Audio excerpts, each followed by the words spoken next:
માતૃભાષા અભિયાનના પ્રકલ્પો અને માતૃભાષા અભિયાન વિશે લગભગ અમદાવાદ શહેરમાં તો ઘણા બધા જાણે છે. દર મહિનાના પહેલા રવિવારે પુસ્તકની પરબ, બીજા રવિવારે અને ચોથા રવિવારે દાદા દાદીનો ઓટલો, અને ક્યારેક ક્યારેક અમે પરસ્પર અને ગોઠડી એવો કાર્યક્રમ પણ કરીએ છીએ. આ બધા જ કાર્યક્રમો નિઃશુલ્ક જ હોય છે.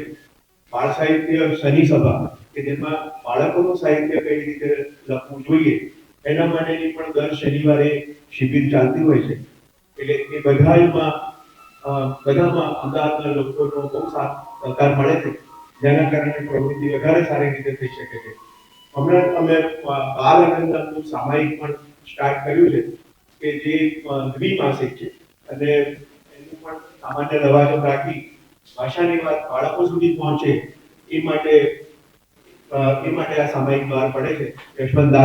યશવંત મહેતા જે અમારા સંપાદક છે અને અમને બહુ સારી રીતે એમાં ગાઈડ કરે છે કે બાળકોનું સાહિત્ય કઈ રીતે લખાય. એ માટે પણ હું એવું ઈચ્છું છું કે તમે એકાદ શનિવાર, દર મહિનાના પહેલા શનિવારે અમે એની પણ શિબિર કરીએ છીએ. તમે આવશો તો તમને અવશ્ય ગમશે. અને એમાં પણ ઘણા બધા સારા લેખકો અને કવિઓ તૈયાર થયા છે એવો પણ અમને અનુભવ છે.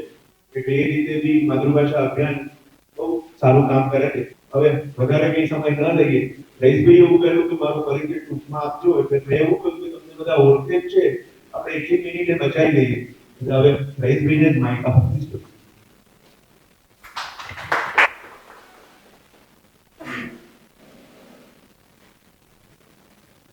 દુનિયાના સૌથી સુખી માણસો, તો દુનિયાના સૌથી સુખી માણસોનું સ્વાગત કરું છું.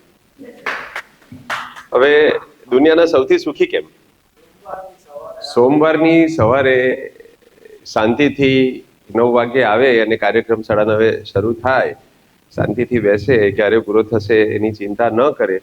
અને હા, એ કોઈ પણ હોય, પણ મંડે મોર્નિંગ સિકનેસ આવો એક શબ્દ છે કે સોમવારની સવારે ભલભલા માણસો પાગલ થઈ જતા હોય. અને તો રવિવારની સવાર હોય એવી શાંતિ, એવી આનબાનથી બેઠેલા મારા તમામ મિત્રોનું હું સ્વાગત કરું છું અહીંયા. અને 4 પંક્તિથી શરૂઆત કરીશ.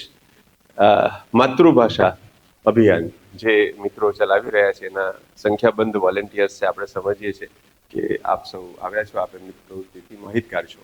તો 4 પંક્તિ કહીશ કે મેં તારા નામનો ટવકો અહીં છાતીમાં રાખ્યો છે. સરસ મજાના કવિઓ છે. અમારા તાહા મંસૂરી અહીં આવ્યા છે, અમારા સોએબ ભરૈયા અહીંયા આવ્યા છે, બીજા બધા કવિતા હમણાં કલ્પનાબેન રઘુ USA થી આવ્યા છે. આજે બહુ સારા મોટા કલાકાર બંશ્રીબેન અને જોગેનભાઈ, તો એ પણ સુગમ સંગીતના કલાકાર છે, સરસ મજાના. તો આવા બધા જેને કહી શકાય કે એકદમ વિશેષ પ્રકારની વસ્તુઓની વચ્ચે મેં તારા નામનો ટવકો અહીં છાતીમાં રાખ્યો છે, ભૂસાવા ક્યાં દીધો કક્કો. ડોક્ટર સાહેબ ખુબાવત સાહેબ કે મેં તારા નામનો ટવકો અહીં છાતીમાં રાખ્યો છે, ભૂસાવા ક્યાં દીધો કક્કો, હજી પાટીમાં રાખ્યો છે, મલક કઈ કેટલા ખૂંદ્યા બધાની દૂર ચોંટી, પણ હજુ એ મારો ધબકારો મેં ગુજરાતીમાં રાખ્યો છે. તો આ મારો ટવકો એ બીજું કંઈ નથી, માતૃભાષાનું મહિમા ગાન છે. મને કાલે તાહા પૂછતો હતો કે તમે શું બોલવાના છો, એટલે એને ખબર નહોતી એટલે પૂછતો હતો. મેં કીધું મને પણ ખબર નથી કે હું શું બોલવાનો છું, પણ તમારા ચહેરા પરની જે ચમક છે એ ચમક મને એવો વિશ્વાસ અપાવે છે કે હું જે કંઈ બોલીશ એ મજાનું હશે. એ બીકોઝ ઓફ યોર પ્રેઝન્સ એ આવું છે. તો ભાષાની અને ઇન જનરલ સાહિત્યની કલાની જે સ્થિતિ છે ગુજરાતમાં એ કથળતી જાય છે એવો બધાનો અનુભવ છે ને, એટલા માટે જ આવા પ્રયાસો આપણે કરવા પડે છે. ના ના, આ બરાબર છે, મને બધા દેખાશે ને. ના બિલકુલ. મને મેં પૂછ્યું કે આપણે કેટલો ટાઈમ રાખવો છે બોલવાનું, તો મેં કીધું 45 મિનિટથી ઓછું તો હું બોલતો નથી. અને એમણે કહ્યું 1.25 કલાકથી વધારે અમે સાંભળતા નથી. તો આ અપર ને લોઅર લિમિટ એમાં મારે કોઈ સમસ્યા નથી.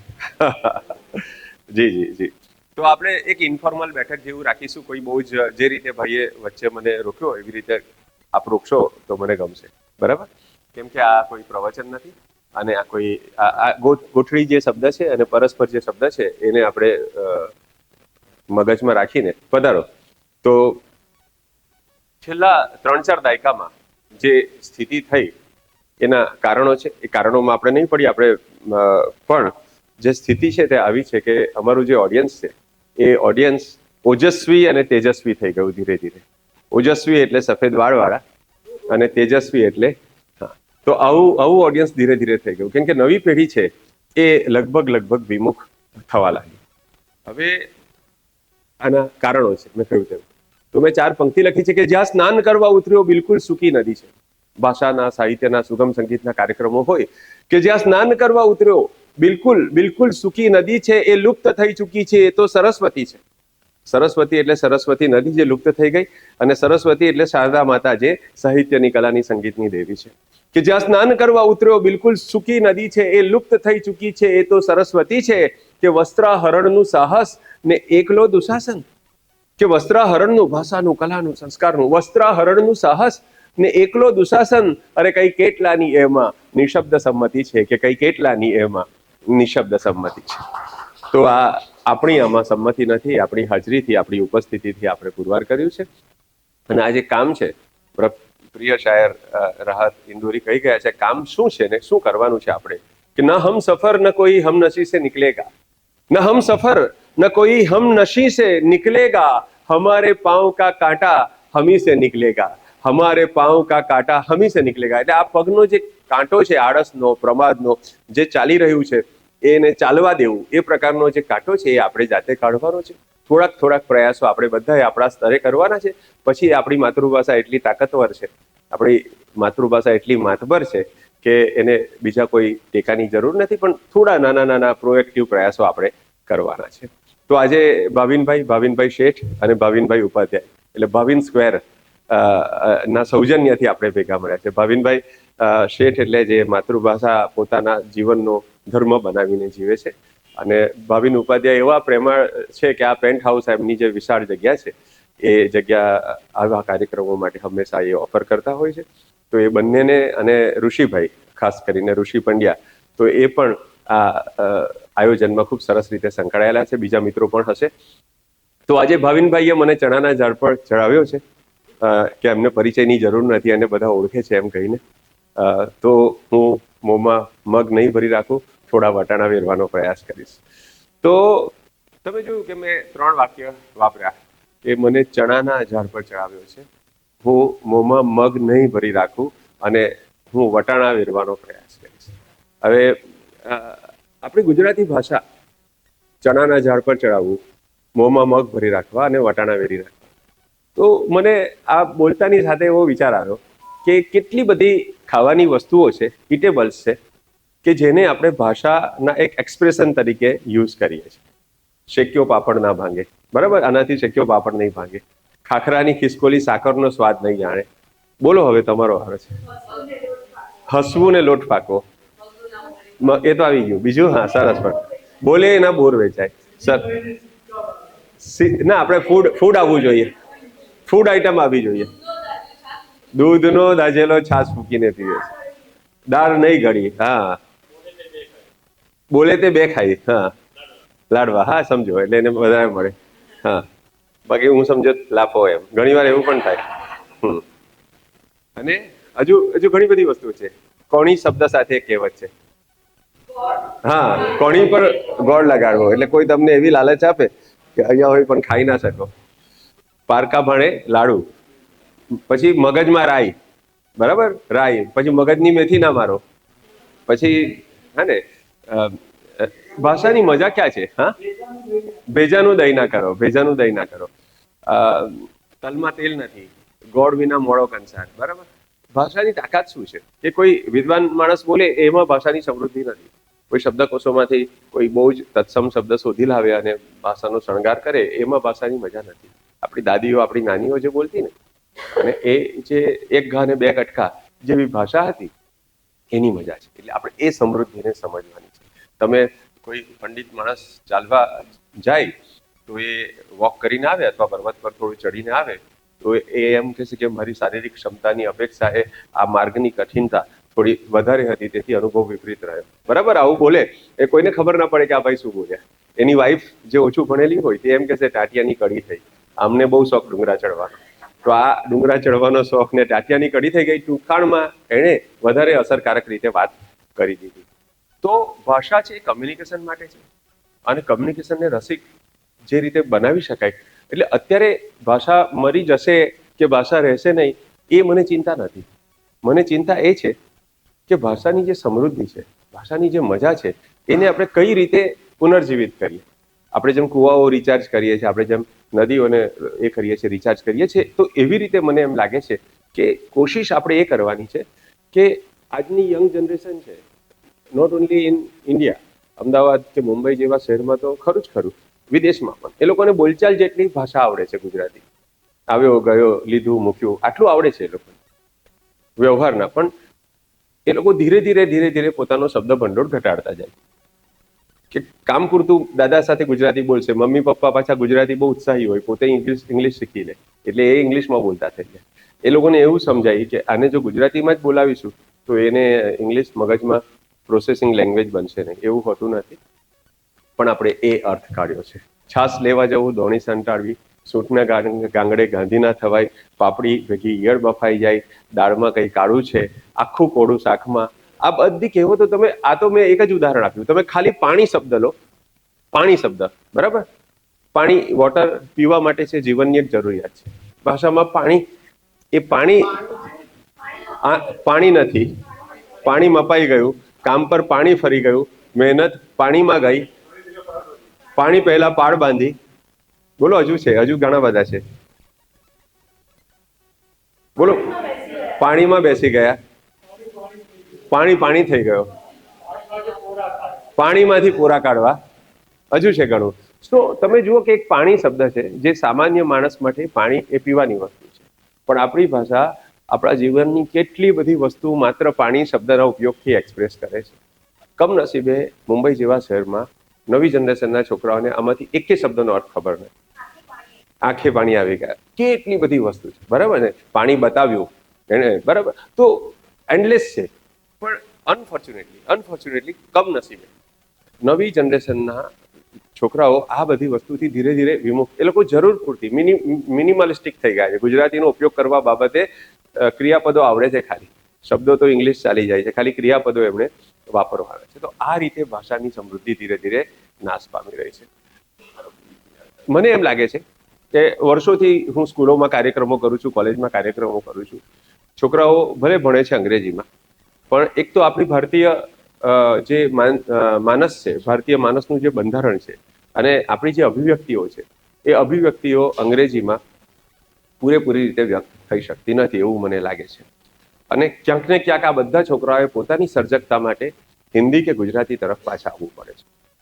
હવે આવા સમયે માતૃભાષાની જે રસ્ટિકનેસ છે અને માતૃભાષાની જે ફ્લેવર છે, હું જાણી જોઈને બે ભાષા ભેગી કરીને બોલું છું, તો એ આંતરરાષ્ટ્રીય ભાષામાં આવતી નથી. અંગ્રેજી કમ્યુનિકેશન માટે ઉત્તમ ભાષા છે, અંગ્રેજી ટેકનોલોજી માટે, ઇન્ફોર્મેશન માટે ઉત્તમ ભાષા છે, પણ અભિવ્યક્તિ કરવી છે, જ્યારે દિલની વાત છે, જ્યારે હૃદયની વાત છે, ત્યારે અંગ્રેજી ગુજરાતીની તોલે નથી આવતી. તમે બેની સરખામણી નથી કરતો હું, અને બેમાંથી કોણ ઊંચું છે એ પણ વાત નથી, કારણ કે અંગ્રેજી ગ્લોબલ ભાષા છે અને એનો એક ગ્લોબલ રોલ છે, અને ગુજરાતી માતૃભાષા છે અને એનો એક રોલ છે. બંને એકબીજાના વિરોધમાં નથી, બંને એકબીજાના દુશ્મન નથી. 1980ની સાલમાં શરૂઆત થઈ કે બાળકોને અંગ્રેજી માધ્યમમાં ભણાવવા, લગભગ ત્યારની આસપાસ થઈ, અને ધીરે ધીરે જે 2-5% ભણતા હતા એના બદલે આજની તારીખે શહેરોમાં 90% બાળકો અંગ્રેજીમાં ભણે છે. અને ઓવરઓલ ગુજરાતનું ચિત્ર જોઈએ તો 40% થી 45% છોકરાઓ ગામડાને બાદ કરતા અંગ્રેજી માધ્યમમાં ભણે છે. અંગ્રેજી માધ્યમની સામે વિરોધ કરવાનો સમય ચાલ્યો ગયો અને એની જરૂર પણ નથી. થોડા વખત પહેલા મેં એક નવો પ્રયોગ કરેલો કે માધ્યમ ગ્લોબલ અથવા યુનિવર્સલ માધ્યમ અથવા બાયલિંગ્યુઅલ માધ્યમ રાખવું, અને એની અંદર ખાલી ગણિત અને વિજ્ઞાન 2 વિષય અંગ્રેજીમાં ભણાવવા અને બાકીના વિષયો ગુજરાતીમાં ભણાવવા. તો આને સરકારે મંજૂરી પણ આપી, પણ કમનસીબે થોડાક એની અંદર વ્યવધાન છે, તકલીફ છે. એટલે પણ સુરતની 29 શાળાઓમાં મારા પ્રયાસોથી આ માધ્યમ ચાલે છે. અને એટલે આ જે બાળક છે તે ગુજરાતી માધ્યમમાંથી નથી આ બધા આવ્યા, આ અંગ્રેજીમાંથી આવ્યા છે. અંગ્રેજી માધ્યમના ક્લાસ બંધ થઈને ગ્લોબલ માધ્યમના ક્લાસીસ વધી રહ્યા છે, કેમ કે મા બાપને હવે સમજ પડે છે કે બાળકને જરૂર પૂરતું અંગ્રેજી શીખવવા માટે અંગ્રેજી એઝ અ લેંગ્વેજ સારી રીતે ભણાવવાની છે, ગણિત અને વિજ્ઞાન અંગ્રેજીમાં ભણાવવાનું છે, બાકી સમાજ વિદ્યા હિન્દી કે સંસ્કૃત શબ્દ જે છે ભણે છે એમાં કોઈ અંગ્રેજીની જરૂર નથી. એ બધી વસ્તુઓ તમે ગુજરાતીમાં ભણાવી શકો છો માધ્યમ ગુજરાતી રાખીને. તો આ એક વસ્તુ અમે કરી, અમારા તરફથી મંજૂરી પણ મેળવી, પણ સદભાગ્યે એક અવેરનેસ જે જોઈએ કે આ એક ઓપ્શન છે. તમે આજના વાલીને એમ કહેશો કે તમારા બાળકને ગુજરાતી માધ્યમમાં મૂકો તો એ સાંભળી લેશે ખરો. એને તમે ઠપકો આપશો તો એ ગિલ્ટ અનુભવશે, એ મનમાં અપરાધ ભાવ અનુભવશે કે યાર મેં મારા બાળકોને અંગ્રેજી માધ્યમમાં મૂક્યા છે, પણ એ ગુજરાતીમાં મૂકી નહીં શકશે. પણ તમે એને આમ સમજાવશો કે ભાઈ આ મધ્યમ માર્ગ છે, ભગવાન બુદ્ધનો જે મધ્યમ માર્ગ છે એ મધ્યમ માર્ગ છે, આમાં બાળકનું તમારું અંગ્રેજી પણ સારું રહેશે, એના ભવિષ્યને પણ કોઈ વાંધો નહીં આવે. તો આ જે શાળાઓ છે એમાં અમે શું કરીએ છીએ કે પહેલા 2 વર્ષ સંપૂર્ણપણે માતૃભાષા ભણાવીએ છીએ, અને માતૃભાષા ઇંગ્લિશ જરૂર પૂરતું. ત્યારે વર્બ્સ ગુજરાતનો જે નવો અંગ્રેજીનો કોર્સ બને છે અત્યારે આ વર્ષથી, એમાં કમિટીમાં હું મુખ્ય સભ્ય હતો, અને મેં એને નક્કી કર્યું કે કઈ રીતે હોઈ શકે. તો અંગ્રેજીની ABCD નથી શીખવાની બાળકને. પહેલા 2 ધોરણમાં માત્ર 150 શબ્દ અને 150 ક્રિયાપદો અંગ્રેજીના શીખવવાના છે, અને બોલવાની અને સાંભળવાની પ્રેક્ટિસ કરાવવાની. 3જા ધોરણમાં એને પેન આપવાની અંગ્રેજી પૂરતું. પહેલા 2જામાં બધો જ અભ્યાસ ગુજરાતીમાં થાય, અને માત્ર એને અંગ્રેજી શબ્દો કહેવામાં આવે કે આજ હું પ્રકાશ વિશે ભણી રહ્યો છે અને ઇંગ્લિશમાં લાઇટ કહેવાય, આજે ચંદ્ર વિશે આપણે વાત કરી રહ્યા છીએ અને ઇંગ્લિશમાં મૂન કહેવાય. આટલું કરીને 3જા અને 4થા અને 5મામાં ટ્રાન્ઝિશન ધીરે ધીરે 2 જ વિષય પૂરતું, ગણિત અને વિજ્ઞાન પૂરતું, કે જેથી બાળક ધીરે ધીરે ગણિત અને વિજ્ઞાન વિશે અંગ્રેજીમાં વાત કરતું થાય. કેમ કે તમે રેશનલ નંબર માટે સમમેય પદાવલી એવું શીખવવાથી કોઈ ફાયદો નથી, અને લીવર માટે યકૃત આવું શીખવવાથી કોઈ ફાયદો થવાનો નથી. એટલે એમાં અંગ્રેજી રહેવા દો. જ્યાં જરૂર છે ગુજરાતીની, જ્યાં અંગ્રેજી કરવાનો ફાયદો નથી ત્યાં ગુજરાતી રહેવા દો. આ એક સમન્વયકારી જે અભિગમ છે એ મને લાગે છે કે ગુજરાત માટે ભવિષ્યની દિશા છે. બહુ વિચારીને મેં નક્કી કર્યું છે. બાકી ગુજરાતી ભાષાની મજા તમે જુઓ. ઇંગ્લિશમાં તમને એમ કહું ના, એ ખોટી વાત છે. ના, બિલકુલ નહીં, એ બિલકુલ ખોટી. એટલે આ છે કે ભાઈ ઉત્સાહના અતિરેકમાં આપણે ઘણીવાર ચૂકી જઈએ છીએ, અને એના વિશે તો મેં એક હાસ્યલેખ લખેલો છે કે મેડિકલ જો અભ્યાસ ગુજરાતીમાં કરાવવામાં આવે, ગુજરાતીનો જ્યાં મહિમાની જરૂર છે ત્યાં કરો, ગુજરાતી માટે જ્યાં મહેનતની જરૂર છે ત્યાં કરો, ખોટી જગ્યાએ ના કરો. આ પ્રોબ્લેમ થાય છે. ઉત્સાહના અતિરેકમાં તમારી વિવેક બુદ્ધિ જ્યારે તમે ભૂલી જાઓ ત્યારે મેડિકલનો અભ્યાસ ગુજરાતીમાં કરાવવાની તમે કોશિશ કરો છો. એ બિલકુલ મારા હિસાબથી મારો અંગત મત છે, કોઈ સંસ્થાનું પોતાનું સ્ટેન્ડ હોય અલગ વસ્તુ છે. તો આપણે ગુજરાતી વિશે હું વાત કરતો હતો કે માતૃભાષાઓની મજા શું છે, જે સંસ્કૃતમાંથી ભાષાઓ આવી છે એની મજા શું છે. એક બે વાત આના વિશે કરીશ, પછી થોડી ખડવાશથી પણ વાત કરીશ, અને તમારી સાથે વાર્તાલાપ પણ કરીશ. સૂર્ય અને અંગ્રેજીમાં શું કહેવાય? સન. હવે અંગ્રેજીમાં આનો સિનોનિમ, આનો સમાનાર્થી શબ્દ કયો હોઈ શકે? અંગ્રેજીમાં તમારે સન શબ્દ નથી વાપરવો. તમે એક કવિતા લખી રહ્યા છો, એક વાર્તા લખી રહ્યા છો, પણ તમને સન નથી વાપરવો, અને ગુજરાતીમાં તમે જ્યારે સૂર્ય કહો છો, તો અંગ્રેજીમાં સનના બદલે તમે મને વિકલ્પ આપો કે સન ન વાપરવું હોય. સોલર. એ કદાચ મને લાગે છે સોલર શબ્દને સન સાથે ના મજા આવે. એટલે સોલસ એટલે થાય આમ, જે ગ્રીક શબ્દ છે, લેટિન શબ્દ છે, ઇંગ્લિશ નથી. તમે જો એને સોલસ શબ્દ વાપરશો, કે સોલર શબ્દ તો પાછું વિશેષણ થઈ ગયું, પણ સોલસ શબ્દ વાપરો ધારો કે SOLUS, તો એ લેટિન કે ગ્રીક વર્ડ થયો, પણ એ કંઈ કોમ્યુનિકેટ થાય નહીં. એને અંગ્રેજી તો ન જ કહેવાય. એક જ છે. હવે ગુજરાતીમાં તમારે સૂર્યના બદલે તમે રવિ વાપરી શકો, આદિત્ય વાપરી શકો, ભાસ્કર વાપરી શકો, બોલો, ભાનુ વાપરી શકો, દિવાકર વાપરી શકો, દિનકર વાપરી શકો, તિગ્માંશુ, પુષ્કર, બરાબર છે, માર્તંડ. કેટલા બધા શબ્દો છે. એકવાર 4થા ધોરણના કે 5મા ધોરણના ક્લાસમાં હું ગયેલો, તો એક બાળકે મને 25 સમાનાર્થી સૂર્યના સંભળાવેલા. એમાંથી 4 કે 5 મારા માટે નવા હતા. તો આ જે વસ્તુ છે, અને આ ગ્લોબલ મીડિયમનો ક્લાસ હતો. ગ્લોબલ મીડિયમનો ક્લાસ હતો જે અમે ચાલુ કર્યું, અને એના માટે હું આ બધા જે અમારા કમિટી હતી 11 જણાની, ગાંધીનગરથી લઈને સુરત ગયેલો કે જો આ ક્લાસ છે, આ ગણિત અને વિજ્ઞાન અંગ્રેજીમાં ભણે છે, અને ગુજરાતી ગૌરવથી, કોઈ અપરાધ ભાવના વગર, કોઈ નીચાપણાના ભાવના વગર ગુજરાતી પણ ભણે છે. એ છોકરાઓને તમે અંગ્રેજીમાં કંઈ પણ સવાલ પૂછો સાયન્ટિફિક, તો અંગ્રેજીમાં જવાબ આપશે. અને તમે ઉમાશંકર જોશી કે સુંદરમ વિશે પૂછો, કે નર્મદ કે દલપતરામ વિશે પૂછો, તો એનો પણ જવાબ આપશે. 6ઠ્ઠા ધોરણના છોકરાઓએ નર્મદ વિશે અને દલપતરામ વિશે જવાબો આપેલા. તો આ શક્ય છે. આમાં ખાલી સમજદારીનું કામ છે. અને મેં કીધું તેમ અંગ્રેજી ભાષાનો વિરોધ કરવાથી માતૃભાષા ઊંચી આવવાની નથી. અંગ્રેજીની જગ્યાએ છે. આપણે જેમ સાસરે જઈએ તો સાસરાનું અમુક જરૂરિયાતો પૂરી કરવી પડે. એનો મતલબ એવું નથી કે તમે પિયરની ડાળી પરથી કૂદકો મારી દીધો છે, પિયર છૂટી ગયું છે. પિયર તો રહે છે, પિયરનો પ્રેમ તો રહે જ છે છોકરીને. એવી રીતે તમે અંગ્રેજી શીખો છો તો ત્યારે ગુજરાતીથી વિમુખ થવાની જરૂર નથી. Gujarati is not replaced by English. ગુજરાતીની સાથે ઇંગ્લિશને એકોમોડેટ કરો. માતૃભાષાની જગ્યાએ છે, એનો મહિમા.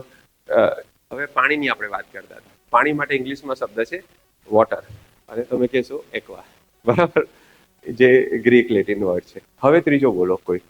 એક્વા પણ ના વાપરી શકીએ ઇંગ્લિશમાં, સાદા લખાણમાં આપણે ન વાપરી શકીએ નહીં, બરાબર. હવે ગુજરાતીમાં પાણી, નીર, વારી, જળ, ઉદક, હા, અંબુ, તોય, બરાબર છે. અને પય પણ કહેવાય પાણીને, પય, બરાબર છે. સલીલ અમારા બેઠા છે, હા, આમના સરનું નામ છે. હા, આબ, હા, એ આમ ઉર્દુ મૂળથી આવેલો શબ્દ છે, પણ એ પણ ગુજરાતીનો ભાગ છે. આબ કહેવાય, બરાબર છે. તો આ બધા આટલા શબ્દો આપણને મળે છે. ને દરેકની અલગ છે. તમે જ્યારે જ્યાં જે વાપરશો કે નેણમાં નીર, નેહના નીર, આમ વાપરશો ત્યારે ત્યાં પાણી શબ્દ નહીં વાપરો, ત્યારે તમને નીર જ જોઈશે, બરાબર છે.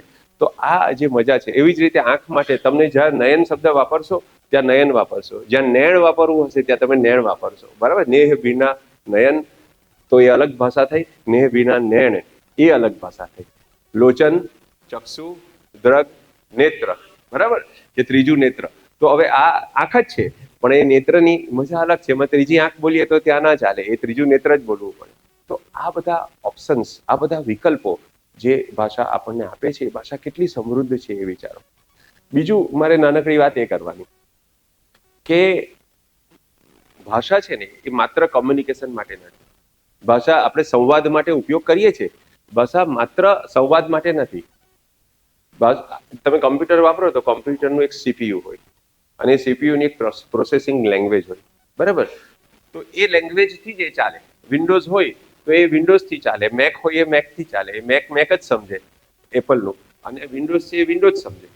આપણા મગજની એક પ્રોસેસિંગ લેંગ્વેજ હોય કે જેના પર મગજ પ્રોસેસ કરે છે. એટલે આપણું જે વિચારવું છે એ વિચારવું શબ્દ આધારિત છે, આપણું વિચારવું ભાષા આધારિત છે. પ્રાણીઓને આ લભ્ય નથી, પ્રાણીઓને આ ઉપલબ્ધ નથી. પ્રાણી લાગણી અનુભવે છે. પ્રાણી ખુશ થાય છે, દુઃખી થાય છે, ગુસ્સે થાય છે, આવેગ અનુભવે છે, પણ આ બધું એના વર્તનમાં સીધું ઢોકાશે, એને બોલવાનું રહેતું નથી. માણસ જે પણ લાગણી અનુભવે છે, મૂર્ત, અમૂર્ત, જલ્દી પોતે ઓળખી શકે, ના ઓળખી શકે, એ તમામ લાગણીઓને માણસ પાસે શબ્દો છે, એના માટે વાક્યો છે, અભિવ્યક્તિ છે, એક્સપ્રેશન છે.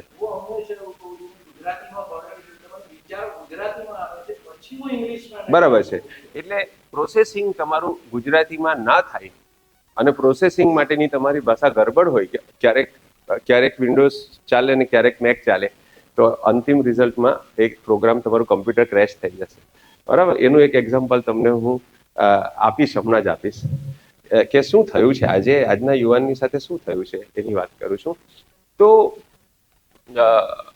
તમે જે વિચારો છો, વિચારવાની જે પ્રક્રિયા છે, તે આપણા ઇમોશનલ માઇન્ડને વાઇઝ માઇન્ડ બનાવે છે. આપણે આખરે બધા પ્રાણીઓ છે, અને આપણે આપણી લાગણીઓને અભિવ્યક્ત કરી દઈએ તો આપણી જે સામાજિકતા છે એમાં તકલીફ પડે, આપણી સિવિક સેન્સમાં તકલીફ પડે, લાગણીઓને આપણે મોડરેટ કરવી પડે. તમને જ્યારે ગુસ્સો આવે તો પહેલી સેકન્ડે તમને કોઈને હિંસા કરવાનું મન થાય, પણ તમે 10 સેકન્ડ થોભીને વિચારીને બોલો તો તમને હિંસા કરવાનું મન ના થાય. તમે કડક શબ્દોમાં કહી શકો કે ભાઈ આ મને ગમ્યું નથી ને બીજી વાર આવું ના કરશો, અને પહેલા પ્રતિભાવથી સિચ્યુએશન બગડે અને બીજા પ્રતિભાવથી સુધરે. તો આજે 10 સેકન્ડ તમે પ્રોસેસિંગ કરો છો, એ પ્રોસેસિંગ ભાષાથી થાય, એ પ્રોસેસિંગ ભાષાથી થાય છે. એટલે ભાષા માત્ર અભિવ્યક્તિ કે એના માટે નથી, કોમ્યુનિકેશન માટે નથી.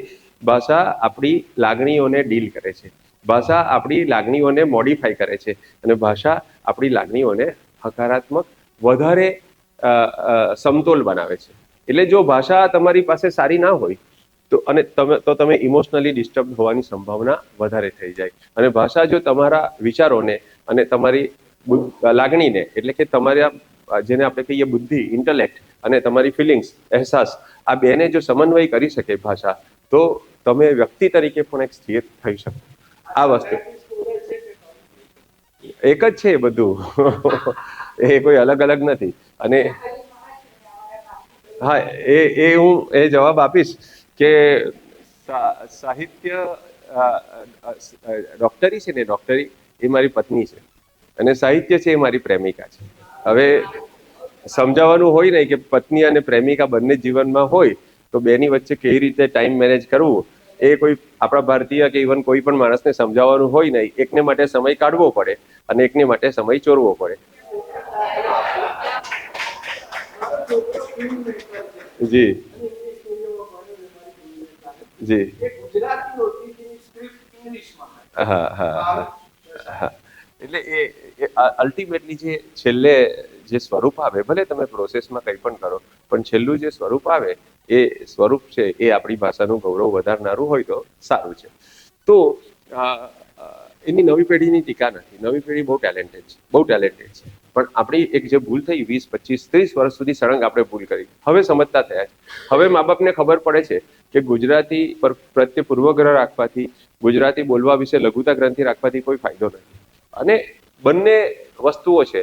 તમને એક કહીશ કે તમને અંગ્રેજી જ આવડે છે અને તમને ધારો કે સ્વની શોધ તમારે કરવી છે કે હું એમ હું દુનિયામાં શા માટે આવ્યો છું. અંગ્રેજી જ આવડતું હશે તો તમે સૌથી પહેલા ફિલોસોફરો પાસે જશો. તમે નીત્સેને વાંચશો, તમે શોપનહોરને વાંચશો, તમે કાન્ટ, ઇમેન્યુઅલ કાન્ટને વાંચશો, દેરીદાને વાંચશો, સોક્રેટિસને વાંચશો, પ્લેટોને વાંચશો, બરાબર છે, કૃષ્ણમૂર્તિ કે એમ તેમ થોડું અંગ્રેજીમાં વાંચશો. અને પછી ફરી રખડીને તમને થશે કે ચલો હવે ભગવદ્ ગીતા જોઈએ, હવે વેદ જોઈએ, હવે ઉપનિષદ જોઈએ. અને માત્ર ભારતમાં નહીં, આખી દુનિયામાં લોકો ફરી રખડીને છેલ્લે બુદ્ધ પાસે જશે, ક્યાં વેદ ઉપનિષદ પાસે જશે, ક્યાં ભગવદ્ ગીતા પાસે જશે. ફરી રખડીને છેલ્લે ત્યાં જ આવે છે.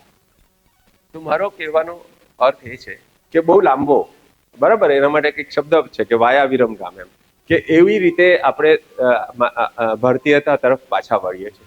જો તમને એક ભારતીય ભાષા આવડતી હોય, હું ગુજરાતીની બી વાત નથી કરતો, આ સમગ્ર ભારત જેવા તમામ દેશો માટે છે કે એક તમારી માતૃભાષા, એક તમારી રાષ્ટ્રભાષા, આ બંનેમાં અભિવ્યક્તિ સબળ હોવી જોઈએ. અંગ્રેજીની સાથે સાથે, અંગ્રેજીની તો અનિવાર્યતા આપણે સમજીએ છીએ, અંગ્રેજી સાથે હરીફાય જ નથી.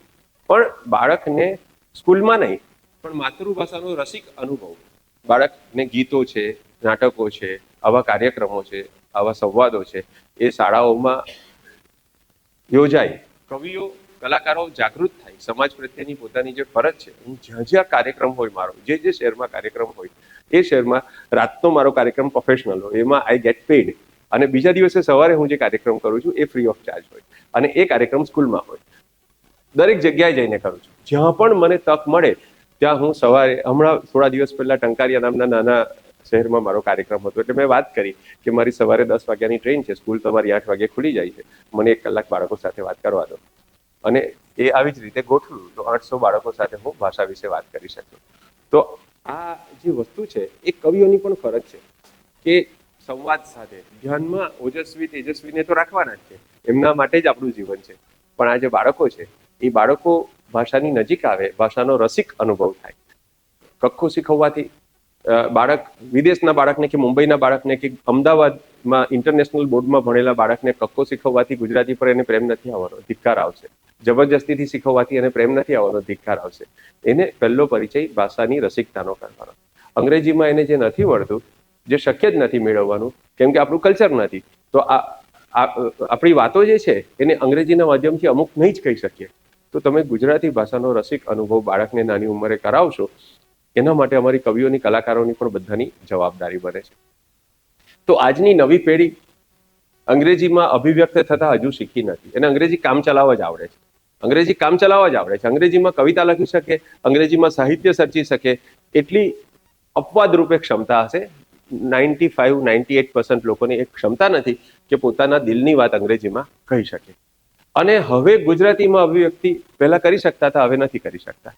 તો અત્યારે આજના જમાનાનો 18 વર્ષનો છોકરો જ હોય, તમે કલ્પના કરજો, એ પોતાની વાત કરી રહ્યો છે અને એ વાત માટે પોતે ભાષા શોધી રહ્યો છે કે હું કઈ ભાષામાં કહું જેથી મારી વાત લોકો સુધી પહોંચે. તો એક ગુજરાતી છોકરો છે કલ્પના કરજો કે તમારી સામે એક 18 વર્ષનો છોકરો ઉભો છે અને એ પોતાની ભાષામાં બોલે છે. યુ સી, ગુજરાતી લેંગ્વેજમાં થોટ્સ એક્સપ્રેસ કરવાનું થોડું ઓડ લાગે છે. બોલે છે આ રીતે, એ બોલવાની શરૂઆત કરે છે, એનો વાર્તાલાપ છે 18 વર્ષના છોકરાનો. કે યુ સી, ગુજરાતી લેંગ્વેજમાં થોટ્સ એક્સપ્રેસ કરવાનું થોડું ઓડ લાગે છે બીકોઝ કે ધ હોલ એજ્યુકેશન આઈ ટુક, પછી સમજ નથી પડતી કે હવે શું બોલવા આગળ, કે બીકોઝ કે ધ હોલ એજ્યુકેશન, વચ્ચે કે આવી ગયો, બીકોઝ કે ધ હોલ એજ્યુકેશન આઈ ટુક, એ બધું એકચ્યુઅલી ઇટ વોઝ એ બધું ઇંગ્લિશમાં હતું. કેવી રીતે ભાષા ભેગી કરી રીતે you know there is a secret about હું કેવી રીતના બોલું છું. There is a secret about હું કેવી રીતના બોલું છું. Actually, when I start speaking a sentence in English, halfway what happens, you know, મારે બાકીનું વાક્ય ગુજરાતીમાં પૂરું કરવું પડે છે. હવે આવું ઇંગ્લિશ બોલવા કરતા તો ગુજરાતી બોલવું ઇઝ મચ બેટર એમ વિચારીને હું ગુજરાતી બોલવા જાઉં છું તો આઈ ડોન્ટ ફાઇન્ડ પ્રોપર, શું કહેવાય, I don't find proper Gujarati વર્ડ્સો ના મળે, વર્ડ્સો થઈ જાય. હા, સો જેન્ટ્સો ને લેડીઝો જેવું. સો આઈ મિક્સ અપ સમટાઈમ. કોઈ પર્ટિક્યુલર વસ્તુ માટે મને ગુજરાતી વર્ડ ખબર નથી હોતું અને એટ ધ સેમ ટાઈમ એને ઇંગ્લિશમાં શું કહેવાય તે પણ સારું યાદ નથી આવતું. તો મેની ટાઈમ્સ મારી બોથ ધ લેંગ્વેજની વોકેબ્યુલરી મને દગો આપે ત્યારે મારા હેન્ડ્સ નહીં સમજાવતા આવડે ને તો આમ કરે કે જાણે આમ કરવાથી પેલું શબ્દ આવશે. મારા હેન્ડ્સ ને મારા શોલ્ડર મારી મદદે આવે and most of the time I end up talking with my hands. You C, people understand. Now imagine કે હું ઠૂઠો હતો તો મારું શું થાય. કોઈ વાર સોચવા જાઉં ને, હવે વિચારવા છોકરાઓ વિચારે ને, હવે સોચે હે ને, કે કોઈ વાર સોચવા જાવ ને, હવે પાછું સમાં સો કયો બોલવાનો, સોચવા કે સોચવા એ ખબર ના પડે, પાછું સો જ થઈ જાય એમાંથી. કોઈ વાર સોચવા જાવ ને તો પેલું શું કહેવાય, બહુ શરમ. ના, એનાથી બેટર વર્ડ છે, હા, ક્ષોભ. બહુ ક્ષોભ લાગે. હા, ઓ કેવું યાદ આવી ગયું. જો હવે એના પૂછશો કે ઇંગ્લિશમાં એને શું કહેવાય ક્ષોભને, કેમ કે કોઈ પૂછે ને ના આવડે તો બહુ એમ્બેરેસિંગ લાગે. એટલે એને શબ્દ તો આવી ગયો તો ગોટપીટ કરીને યાર આપણા ગુજરાતીઓ છે બનાવી જવાય. પણ યુસી, નવરાત્રામાં મારી ફોરેનર ફ્રેન્ડ આવી હતી, ફોરેનથી, જર્મની પેલું આવે ને એક્સચેન્જમાં, એમ નવરાત્રામાં મારી ફોરેનર ફ્રેન્ડ આવી હતી. મેં એને કહ્યું ધીસ ઇઝ અવર 9 nights. નવરાત્રીને ઇંગ્લિશમાં શું કહેવાનું? ગરબો ચાલતો હતો. What is this? It is our rotating dance. તારી બાકી રે પાઘલડીનું ફૂમતું રે, મને ગમતું રે, આ તો કહું છું રે પાતળિયા તને અમથું. એટલે એમ મસ્ત ગરબો આવ્યો. પેલી મને પૂછે છે foreigner, what do these lines mean? I said we just sing it. We have stopped interpreting them since my grandma's time. I mean, you see, તમે એમને એમ ગરબાનો મતલબ એને કેવી રીતે સમજાવી શકો? યુ નો, પહેલા તો ગુજરાતી આવડવું જોઈએ, પછી ઇંગ્લિશ આવડવું જોઈએ. આ ફોરેનરો પણ છે ને બહુ મોટી લપ હોય છે. આપણે ગુજરાતીઓ ફોરેન જઈએ તો કોઈને કઈ પૂછીએ છે કોઈ દિવસ? ચૂપચાપ એફિલ ટાવર સાથે ફોટો પડાવીને પાછા આવતા રહીએ છે. It's crazy. આ મારી ફોરેનર ફ્રેન્ડ મને કહે છે કે મારે થોડા ગુજરાતી વર્ડ શીખવા છે. એ ફરવા આવી છે અહીંયા 3 અઠવાડિયા. એ મને કહે છે કે મારે થોડા ગુજરાતી વર્ડ શીખવા છે. મને થયું કે મને તો આવો વિચાર આવ્યો જ નહીં. તમે જ કહો ગુજરાતીમાં એને હવે હું શું શીખવાડું? ગુજરાતીમાં ખાલી ગાળો પાકી આવડે, બોલશીટ. અંગ્રેજીમાં તો એ ના આવડે. અંગ્રેજીમાં રિક્વેસ્ટથી થોડી વાત કરી શકું, બાકી ઝઘડો થાય એ તો ગુજરાતીમાં જ ફાવે. એમાં સુરતી પાલનપુરી સામે તો કાચો જ પડું.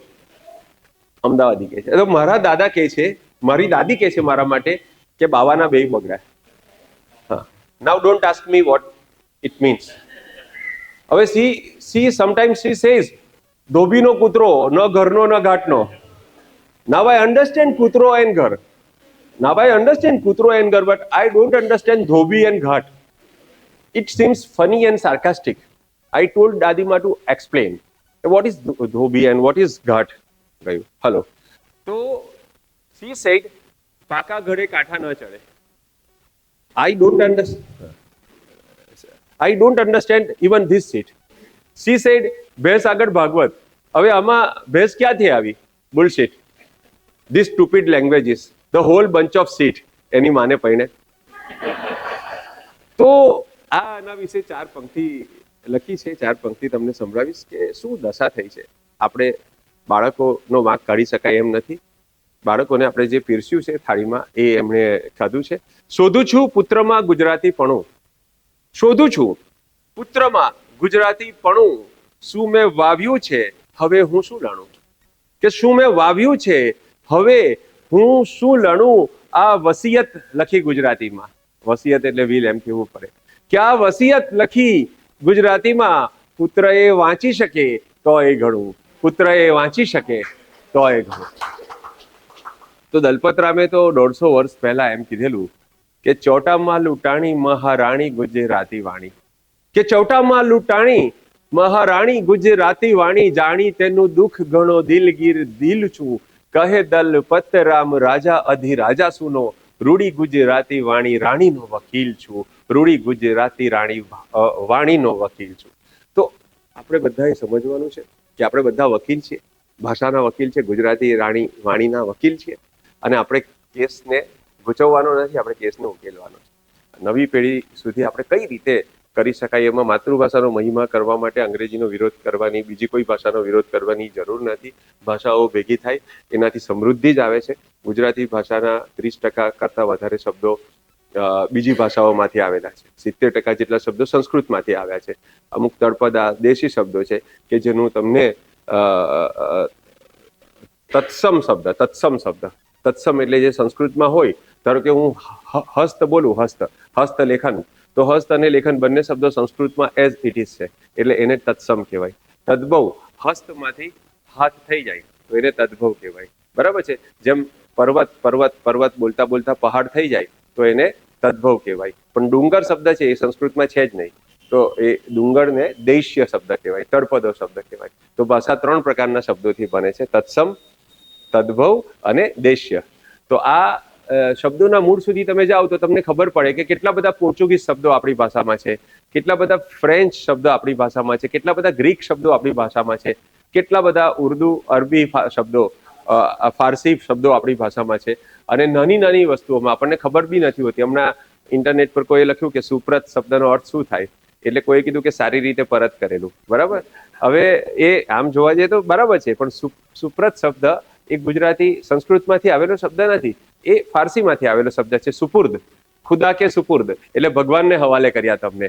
એ મેરા બચ્ચા, મા બાપ સ્કૂલમાં જાય તો આચાર્યને કહે કે મેરા બચ્ચા આપકો સુપુર્દ કિયા, તમને સોંપ્યો. તો આ સુપુર્દ એટલે સોંપવું, તો એના પરથી સુપ્રત આવ્યું છે. અરે એ કઈ સંસ્કૃત શબ્દ નથી. તો શબ્દના મૂળમાં જવાની મજા છે. કોઈ કુંડાળામાં બંધાવવાની જરૂર નથી. આપણે વિશ્વ નાગરિક છીએ. વસુધૈવ કુટુંબકમ, આવું આપણા શાસ્ત્રોમાં કહ્યું છે. એટલે આપણે વાત કરીએ કે ભાઈ હું અમદાવાદી છું, અમદાવાદી હોવાનો ગૌરવ ગમે એટલું હોય, ગુજરાતની વાત આવે ત્યારે આપણે અમદાવાદી નથી, આપણે ગુજરાતી છે. આપણી એ બિગર આઈડેન્ટિટી છે. જ્યારે ગુજરાત માટે આપણે એમ કહીએ, ઉમાશંકર જોશીએ એમ કહ્યું છે કે એ કેવો ગુજરાતી જે હો કેવળ ગુજરાતી. એટલે એ જે ગુજરાત સિવાય જેમ મહારાષ્ટ્રમાં આપણે જોયું છે કે લોકોનો મરાઠી પ્રત્યેનો જે પ્રેમ છે એ એમને બીજી ભાષાઓ શીખવાથી કે એક વિઝન વિશાળ કરવાથી વંચિત કરે છે. અને દુકાનોના પાટિયાની ભાષા વિશે એ લોકો બહુ જડ થઈ જાય છે કે મરાઠીમાં લખો. તો આટલો બધો પ્રેમ પણ ના હોવો જોઈએ માતૃભાષા પર કે તમારે હિંસક થવું પડે. તો એ કેવો ગુજરાતી જે હો કેવળ ગુજરાતી. એટલે ભારતની વાત આવે ત્યારે મેરા ભારત મહાન, આપણા દેશની જ્યારે વાત આવે ત્યારે રાષ્ટ્રભાષાના શરણે જવામાં કઈ શરમ રાખવાની જરૂર નથી. પણ જ્યારે દુનિયાની વાત આવે ત્યારે દેશની સીમાઓ પણ આપણને નહીં નડવી જોઈએ. વિશ્વ પ્રેમની, માનવતાની વાત આવે ત્યારે ભારતીય તરીકે વિચારવાના બદલે વિશ્વ નાગરિક તરીકે આપણે વિચારવું જોઈએ. કોઈ ચાઇના કે પાકિસ્તાન એને નીચા દેખાડીને આપણી ભારતીયતા કઈ એનું ગૌરવ થવાનું નથી. એટલે એ બધી વસ્તુમાં પડવા કરતા કોઈની લીટીને ટૂંકી કરવાના બદલે આપણી લીટીને લાંબી કરી શકાય. અને જે વસ્તુઓનું આપણે એક્સક્લુઝન કરવા માંગીએ છીએ એ શક્ય નથી. એક્સક્લુઝન આપણી ભાષાની અંદર જે વિદેશી શબ્દો ભળી ગયા છે એ આપણી સંસ્કૃતિના વિકાસનો એક ભાગ છે. 1000ની સાલમાં જે ભારત હતું એ ભારત આજે ઉપલબ્ધ થવાનું નથી ફરીથી આપણને, અને એ જરૂરી પણ નથી. 5000 વર્ષ પહેલા જે ભારત હતું એવું ભારત આપણે ફરીથી બનાવી શકવાના નથી. સમયની સાથે દરેક સંસ્કૃતિઓ બદલાય છે. તો હવે આપણી સંસ્કૃતિમાં આજની તારીખે જે છે એનો સ્વીકાર કરવો પડે. તમે મોડિફાઈ કરવા જાઓ, આઝાદી પછી હિન્દીને સંસ્કૃતાઇઝ કરવાનો એક પ્રયાસ થયો. એક હિન્દુસ્તાની ભાષા હતી જેમાં બધા જ શબ્દો ઉર્દુ પણ હતા અને હિન્દી પણ હતા, પણ રેડિયો સ્ટેશન વાળાઓએ કોશિશ કરી, ફિલ્મોએ ઉર્દુ તરફ જોક રાખ્યો અને રેડિયો વાળાએ સંસ્કૃત તરફ જોક રાખ્યો. એમાં ફિલ્મોની ભાષા અલગ થઈ ગઈ, સાહિર લુધિયાની અને શકીલ બદાયુની અને એ બધાના કારણે. આ બાજુ રેડિયો વાળાએ એવી ભાષા કરી નાખી, આધિકારિક પંજીકરણ, વિસ્તૃતિકરણ, એટલે આપણને એમ ખબર ના પડે કે આ શું કહેવા માંગે. તો જે સમન્વય જે છે ને, સમન્વય છે હિન્દુસ્તાની ભાષા. આપણી જે જબાન શબ્દ વાપરીએ છીએ, બરાબર, તો એ જીહવા સંસ્કૃતમાં પણ છે અને જુબાન છે એ ઉર્દુ ફારસીમાં પણ છે. તો 4000 વર્ષ પહેલા તો આ બંને ભાષાઓ એક જ હતી. સંસ્કૃત અને ફારસી 4000 વર્ષ પહેલા એક જ ભાષા હતી. આના હું મારી પાસે સમય નથી, હું તમને એને પુરવાર કરીને આપી શકું છું કે આ બંને ભાષાઓ એક જ હતી. સમય નથી આપણી પાસે. તમે એમ વિચાર કરો કે આપણે માતૃ બોલીએ, માતૃભાષામાં માતૃ શબ્દ છે, તો માતૃ શબ્દ ઇંગ્લિશમાં મધર જુઓ તમે, મધર. હવે મધર અને માતૃનું સામ્ય જુઓ. પછી આ જ વસ્તુને અરબીમાં કે ફારસીમાં માદર કહેવાય, બરાબર છે? તો માતા, માદર એટલે માતા. તો એ લોકો પણ આખે પિતાને આપણે કહીએ પિતૃ, ઇંગ્લિશમાં ફાધર કહેવાય. ફાધર અને પિતૃનું સામ્ય જુઓ. અને પર્શિયનમાં પેદર કહેવાય, બરાબર છે? એવી રીતે આપણે દોહિત્ર શબ્દ વાપરીએ છીએ, ઇંગ્લિશમાં ડોટર શબ્દ છે, થોડોક ફરક છે બંનેમાં, પણ એના ઉચ્ચારનું સામ્ય જુઓ. દોહિત્ર, દોહિત્રી, અને પેલી બાજુ ડોટર છે. અને આ લોકો કહે છે દુખ્તર, દુખ્તર. દુખ્તર એટલે દીકરી. દુખ્તરે નેક અખ્તર, દીકરીના લગ્ન થાય તો એમ લખે કે અમારી દુખ્તરે નેક અખ્તર કી શાદી. તો આ એક જ શબ્દ છે, આ એક જ છે, બરાબર છે? આપણે બ્રધર કહીએ, આપણે ભત્રુ કહીએ, ભત્રુ. હવે ભત્રુ અને બ્રધર જુઓ, બરાબર છે? અને એની સામે બિરાદર, પર્શિયનમાં બ્રધર અને બિરાદરનું સામ્ય જુઓ, ભાતૃ અને બિરાદરનું સામ્ય જુઓ. 4000-5000 વર્ષ પહેલા આ Indo Asian, Indo Iranian, European લેંગ્વેજીસનું એક કુળ હતું. એમાંથી બધી ભાષાઓ અલગ પડે. આપણે આર્યો આવ્યા ભારતમાં અને ભારતની સાંસ્કૃતિક એક વ્યાખ્યા ઊભી કરી. અત્યારે એવો પણ કહેવાનો પ્રયાસ ચાલે છે કે આર્યો પહેલાથી ભારતમાં જ હતા. માની લેવાય કે ભારતમાં હતા, એમાં કંઈ બહુ મોટો પ્રોબ્લેમ નથી. પણ આપણી જે માનસિકતા છે એ માનસિકતાને આપણે ઓપન રાખવી પડશે. ગ્લોબલ છે, આપણે આપણા બાળકોને વિદેશ ભણવા મોકલીએ છીએ, આપણા બાળકો વિદેશ થાય છે. આ બધું એક સમયના પ્રવાહની જેમ થઈ રહ્યું છે. એનો વિરોધ ના કરાય. આપણે એની અંદર ખાલી જાગૃતિ રખાય કે આપણી ઇન્ડિયનનેસનો મહિમા આપણે ભૂલી ના જઈએ. આપણે જે દાળ પરથી કૂદકો મારીએ છીએ અને બીજી દાળને પકડીએ છીએ, તો જે દાળ પરથી કૂદકો માર્યો ને એને ત્યાગી દેવાની જરૂર નથી. તમે બંને દાળ પકડી શકો છો, બેસ્ટ ઓફ બોથ તમે રાખી શકો છો. અને આ જ મધ્યમ માર્ગ છે, અને આમાં જ શાતા છે, આમાં જ સંતુલન છે, ને આમાં જ લાંબા સમયની સ્થિરતા છે. તમે જો પ્રેશર રાખવા જશો કે ભાઈ નહીં માતૃભાષા, નહીં સ્વદેશ, નહીં ભારતીયતા, તો એ એક એનર્જી કન્ઝ્યુમિંગ વસ્તુ છે. એ લાંબો સમય નહીં ચલાવી શકો. અને એની અંદર પ્રેશર આવશે, હિંસકતા આવશે, આક્રમકતા આવશે. શાતા નથી એની અંદર. પણ તમે એમ સમજો કે ના, હું મારી માતૃભાષાને અન્યાય નહીં થવા દઉં, હું એનું ધ્યાન રાખીશ. એટ ધ સેમ ટાઈમ મારે કોઈનો વિરોધ નથી કરવો. હું મારા સ્વદેશને નુકસાન નહીં થવા દઉં. ભારત મારો દેશ છે, એને નુકસાન નહીં થવા દઉં. પણ એના માટે મારે કોઈ વિશે દ્વેષ સેવવાની જરૂર નથી. કોઈ પણ દેશ સામે ચાઇનાની મસ્કરી કરવાની જરૂર નથી. હું અમેરિકામાં હમણાં જાઉં તો અમેરિકાના ઇન્ડિયન જે છે, આપણા ભારતીયો છે, તે શું કે ચાઇનીઝ કે કોરિયન માણસ માટે ચપટા, એમ કે આ ચપટો છે. એ લોકોના નાક આવા હોય ને એટલા માટે. ગોરો માણસ હોય તો વ્હાઈટ ના બોલે, આ ધોળિયો છે, એમ કે ધોળિયો છે. એમની હાજરીમાં જ બોલે, પેલાને ખબર ના પડે એટલે. બ્લેક કે નીગ્રો માણસ હોય તો એને કે આ કાળિયો છે, બરાબર છે? મેક્સિકન હોય મજૂરો તો મેકલો છે, એમ કે મેકલો છે. તો હું એમને કહું છું કે આપણને પણ એ લોકો કંઈક કહેતા હશે, આપણા માટે પણ કંઈ બોલતા હશે ને. કમનસીબે આપણને એ લોકો પાકી કહે છે, પાકી, હે ને? હા, પાકી શબ્દ વાપરે છે. એ લોકો પાકિસ્તાન ને ભારતીયોને સરખા સમજે, દેખાય સરખા એટલા માટે, અને આપણા માટે પાકી છે એમ કહેતા હોય. તો આ બધું શું છે? રિસ્પેક્ટ રાખો, બરાબર છે? માણસ, હ્યુમન ગૌરવ રાખો. આપણા બાળકો ત્યાં જાય, આગળ વધે, એ બધામાં સંકુચિતતા જોવાના બદલે આપણા વેદોનો જે આદર્શ છે, વસુધૈવ કુટુંબકમ, એને સમજો. માનસિક રીતે આપણે હિંસક થવાની જરૂર નથી. તો આટલી વાત ભાષા વિશે કરી. ઘણી બધી વાતો છે જે હું કરી શકું છું. ભાષા વિશે ઘણી બધી વાતો, એના ઉદ્ભવ વિશે, એના વિકાસ વિશે, ગુજરાતી ક્યાંથી આવ્યું, ગુજરાતી શબ્દનો પ્રથમવાર પ્રયોગ કેવી રીતે થયો, આ બધી વાત કરી શકું છું. પણ મારી ઈચ્છા એવી છે કે તમે કંઈ સવાલ પૂછો તો સવાલ આપણે જવાબ આપી શકો. અત્યારે 10:15 થઈ છે, આપણે 15 મિનિટ હજુ વાત કરી શકીએ. 15-20 મિનિટ મારા તરફથી સમયની મર્યાદા નથી. તો આપ કોઈ કહેશો કે મારા પોતાના સાહિત્ય સર્જન વિશે પણ પૂછશો તો મને આનંદ થશે. એના વિશે પણ કંઈ પણ સંભળાવવો હશે તો હું સંભળાવીશ. કવિતા પણ સંભળાવી શકું છું. પણ મારી ઈચ્છા વાર્તાલાપ કરવાની છે. અને કેન્દ્રમાં આપણે માતૃભાષાની રંગત છે, એટલે માતૃભાષાની સંગત તો થઈ ગઈ, રંગત હજુ બાકી છે. તો તમે કોઈ તો રંગત પણ આપણે થોડી કરી શકીએ છીએ. સો જે તમારી ઈચ્છા હોય એ દિશામાં આગળ વધીએ. હા જી બેન, આપનું નામ કહેતા જજો. હા, પૂર્તિબેન બોલો.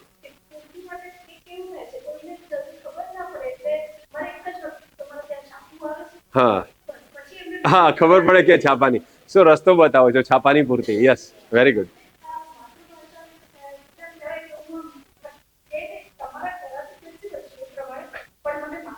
હા, એટલે એક જીત છે. હા, એક બરાબર છે.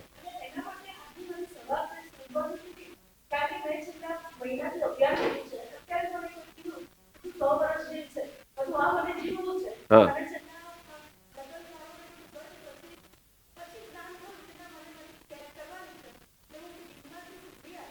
બરાબર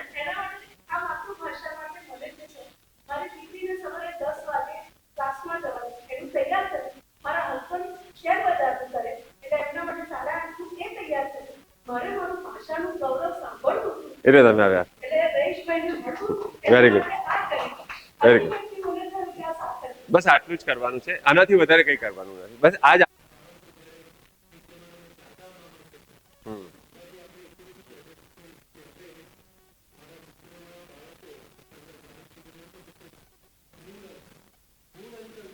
મામા બરાબર બરાબર બરાબર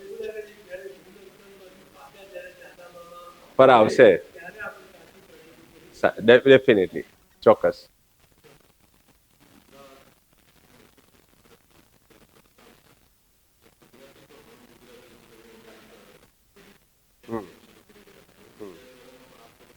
જી જી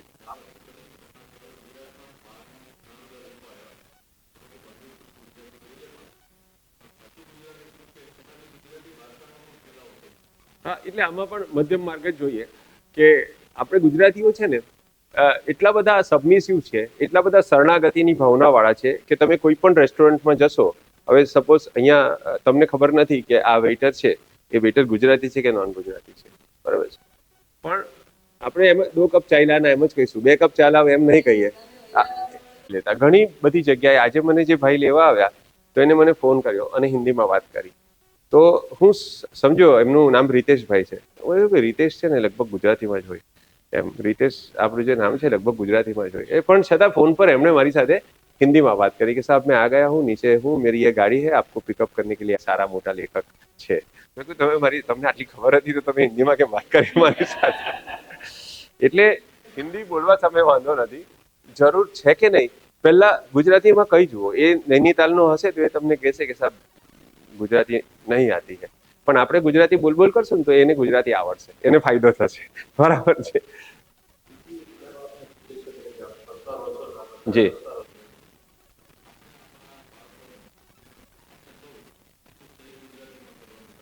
હા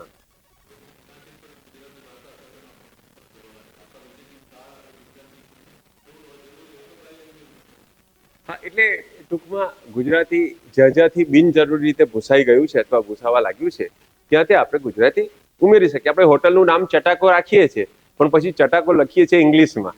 હા, એટલે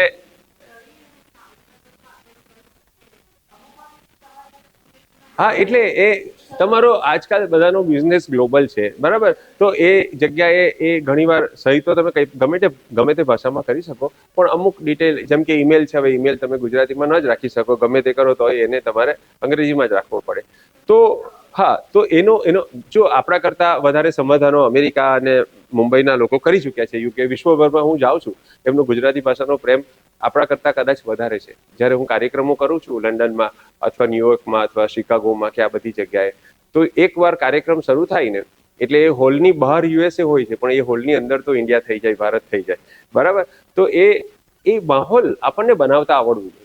મા બાપ તરીકે આપણને ઘરની અંદર ગુજરાતી માહોલ બનાવતા આવડવું જોઈએ, એઝ સિમ્પલ એઝ ધેટ. અને એ માહોલ પ્યોર ગુજરાતી, તમે ગુજરાતીની વ્યાખ્યા શું કરો?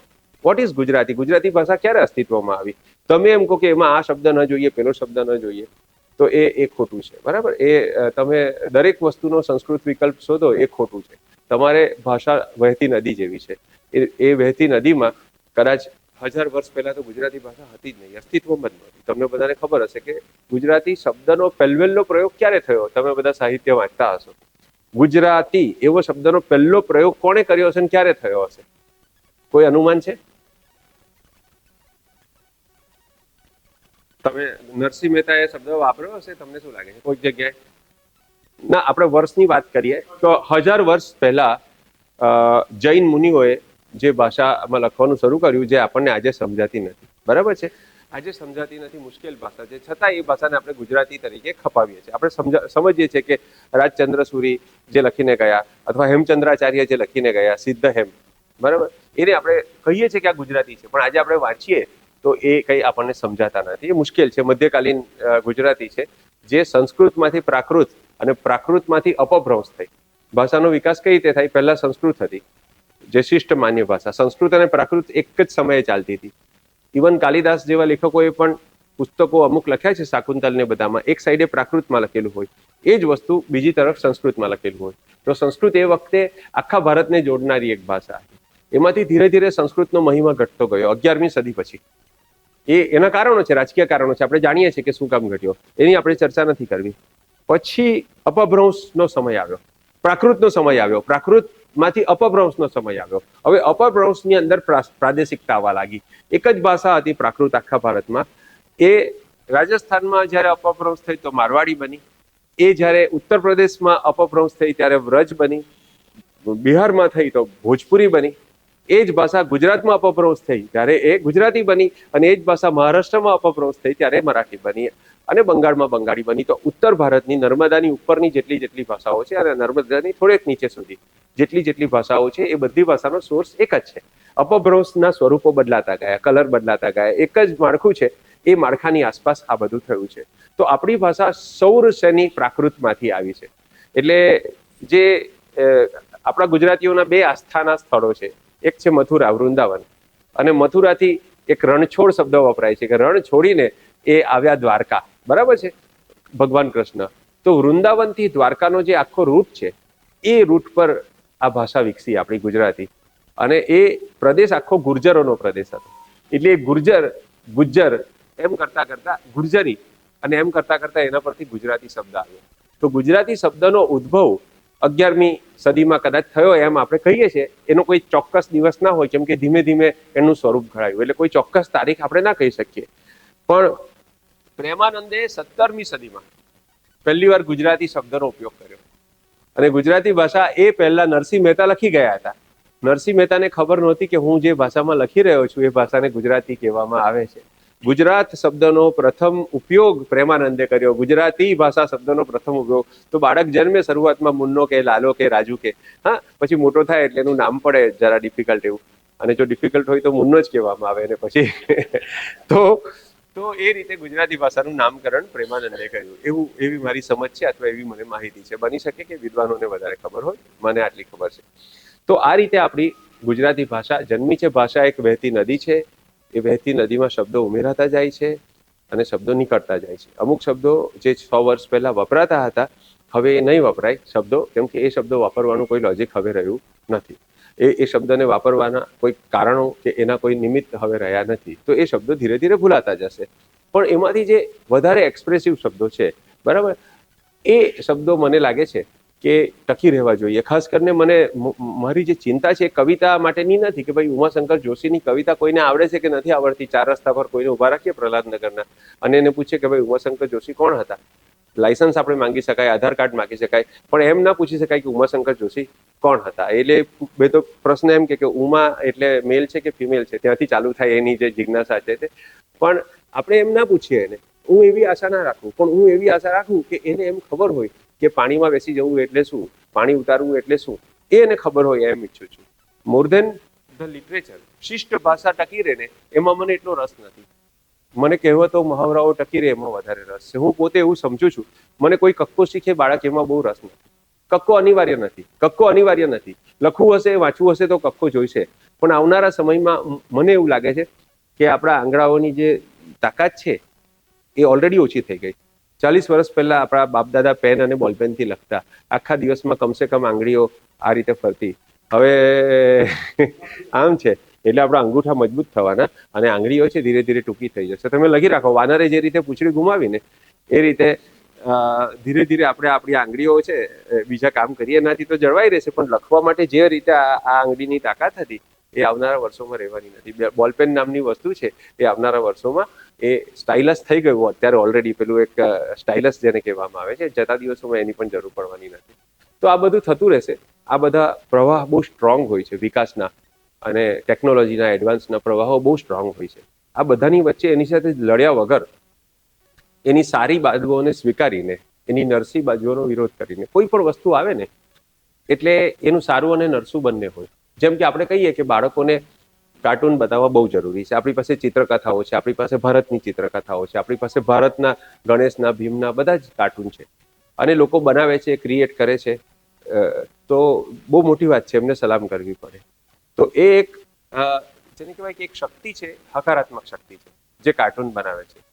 પણ હવે કમર્શિયલ લોકોને ખબર પડે છે કે ભાઈ આ કાર્ટૂન છે, એ કાર્ટૂન છોકરાઓ બહુ જુએ છે. તો કાર્ટૂનની અંદર આપણે એવી વસ્તુઓની જાહેરાત આપો કે જેના માટે છોકરાઓના મગજમાં લાલસા જાગે. એટલે ધીરે ધીરે એ લોકો એવા પ્રકારના રમકડા, એવા પ્રકારની વિડીયો ગેમ્સ, બાળકોના મા બાપ જોતા હોય તો એવા પ્રકારના કોર્સિસ, એ બધાની એડવર્ટાઇઝમેન્ટ ચાલુ કરે છે. કોઈ પણ સારી પ્રવૃત્તિની અંદર કમર્શિયલ એંગલ ઉમેરાય, જેમ કે એજ્યુકેશન છે. હવે એજ્યુકેશન એટલું બધું પવિત્ર વસ્તુ છે, પણ લોકો જાણે છે કે અનિવાર્ય છે, મા બાપની લાલસા છે, મા બાપની દોડ છે, મા બાપના મનમાં રેસ છે, એટલે એજ્યુકેશનમાં હથેળીઓ ખુલી ગઈ અને કમર્શિયલાઇઝેશન થવા લાગ્યું. હેલ્થ છે, તો હેલ્થ કેટલી અનિવાર્ય વસ્તુ છે, એમાં કમર્શિયલાઇઝેશન આવી ગયું. હાઉસિંગ છે, તો આ બધી વસ્તુઓ કઈ રીતે આપણા દેશની માટી સાથે જોડાયેલી રહે, કઈ રીતે કમર્શિયલ એંગલ દરેક વસ્તુમાં જરૂરી છે, વાયબિલિટી દરેક વસ્તુમાં જરૂરી છે. આજે મારો કાર્યક્રમ અહીંયા 1 કલાકનો કર્યો ભાવિનભાઈએ, તો એને વાયબલ બનાવવો પડે, એમને કે ખર્ચ છે કોઈક રીતે એમણે કાઢવો પડે, કે ભાઈ આ કાર્યક્રમમાં જે કંઈ એક્સપેન્સ નાનો મોટો થાય છે તો એમણે કાઢવો પડે. તો વાયબિલિટી માટે તમે કરો એ અલગ વસ્તુ છે, નફા માટે કરો એ અલગ વસ્તુ છે. હું એમ માનું છું કે શિક્ષણ, આરોગ્ય, હાઉસિંગ, કલાઓ, આ બધી વસ્તુ એવી છે કે એમાં કમર્શિયલ ન થવું જોઈએ.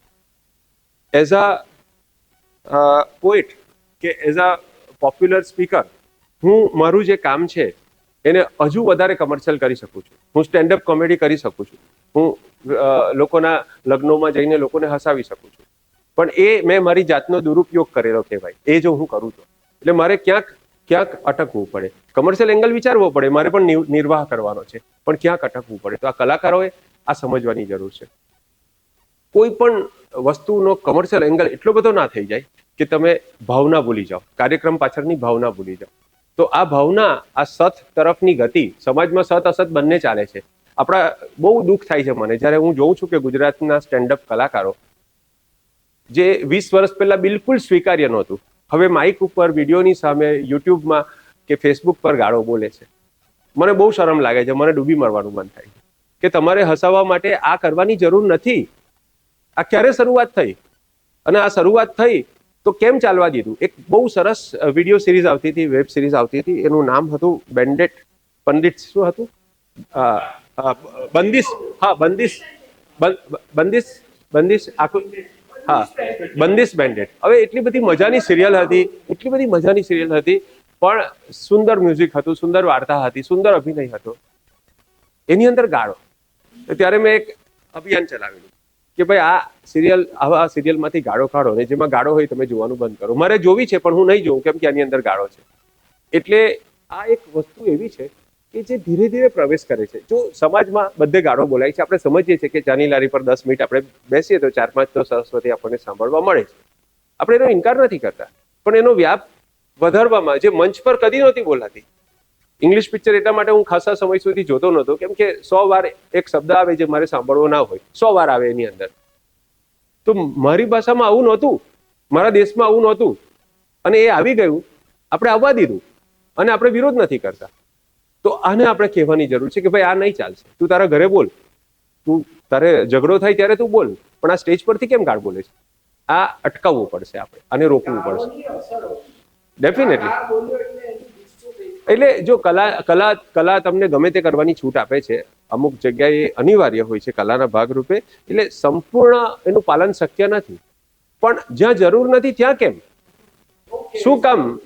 એકદમ કેઝ્યુઅલી આ વસ્તુ આવી ગઈ છે, અને આપણે પણ હવે સ્વીકારવા માંડ્યા છે. આપણે કોઈ જગ્યાએ બેઠા હોય, સ્ટેન્ડઅપ કોમેડિયનો બેઠા હોય અને એ ચાલુ કરી દે ગાળો બોલવાનું, તો આપણે 1 કલાક સાંભળી લઈએ છીએ. તો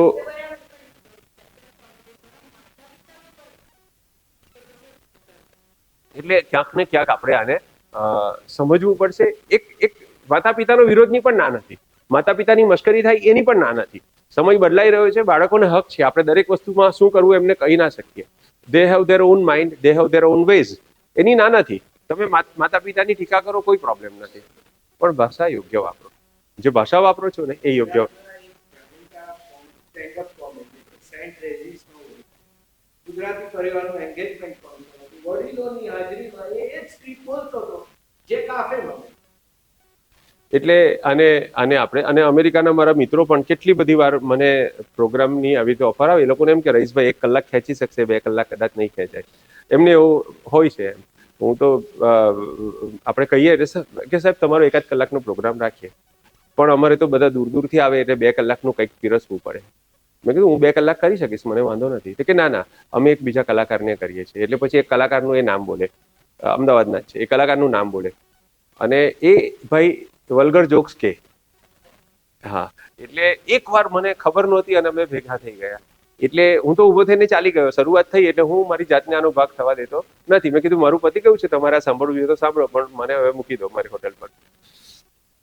પછી મારે પૂછવું પડે દરેક વખતે કે મારી સાથે પેલા ભાઈ તો નથી ને. મને કોઈ કહે તમારો 1 કલાકનો છે, મેં કોઈ બીજો કલાક કોનો છે, એ બહુ મહત્વનું છે. એટલે એ બીજો કલાક જો કોઈ સારા સાહિત્યકારનો હોય તો જ હું એ પ્રોગ્રામમાં જાઉં. એ મારા પછી જો એ ભાઈ આવવાના હોય, જે બહુ વિખ્યાત છે અમેરિકામાં, તમે બધા જાણો છો એનું નામ, હું બોલતો નથી અહીંયા, તો એ મોટી ઉંમરના ભાઈ છે, પણ એ વલ્ગર જોક્સ કે 1 કલાક અમેરિકનો સાંભળે છે પ્રેમથી, એને પૈસા ચૂકવે છે, $1,000-1,500 ચૂકવે છે. ક્યાં શું કામ આ કરવાનું છે? એના કરતા જૂના જમાનામાં પેલી નાચનારી બાઈઓ નાચતી હતી એ કરાવો યાર. તમે આ ગાળો બોલાવો એના કરતા તો એ ઓછું ખરાબ છે. હા, એ મુજરો કરાવો એ ઓછું ખરાબ છે. બધું જ. અને ફિલ્મોમાં, મીડિયા પર આ જે ભ્રષ્ટતા આવે છે, એટલે જગત સત અસતનું મિશ્રણ છે. આપણે સમજીએ છીએ કે ખરાબ બાબતો ચાલવાની જ છે, પણ એક પાળ બાંધવી પડે. ક્યાંક સાત્વિકતાનું પ્રમાણ એટલીસ્ટ 51% હોવું જોઈએ. તમે જે કામ કરો છો એમાં તામસિકતા ક્યાંક કદાચ આવી જાય, ન આવે એનું ધ્યાન રાખો, પણ કોઈ પણ પ્રવૃત્તિમાં એટલીસ્ટ 51% સાત્વિકતા હોય એ જોવાની આપણી ફરજ છે. 100% સાત્વિક બધું ના થઈ શકે, કેમ કે જે 100% સાત્વિક કહેવાય છે બાબાઓને, એને પણ બહુ વખાણ કરવા જેવા નથી. ઓકે, સરસ. તો કોઈ એકાદ તમારી ફરમાઈશ હોય?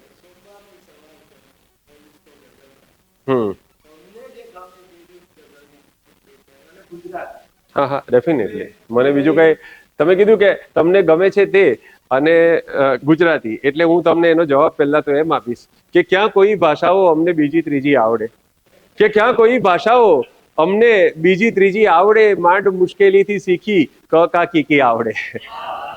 કે ક્યાં કોઈ ભાષાઓ અમને બીજી ત્રીજી આવડે, માંડ મુશ્કેલીથી શીખી ક કા કી આવડે, ને એને સાંભળવી ગમે રાજા ને પરીઓની કથા. કે એને સાંભળવી ગમે રાજા ને પરીઓની કથા, ને આપણી મુશ્કેલી એક જ આપવીતી આવડે.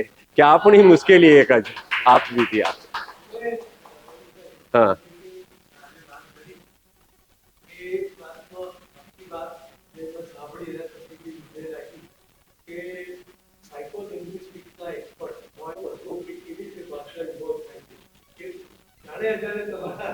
જી.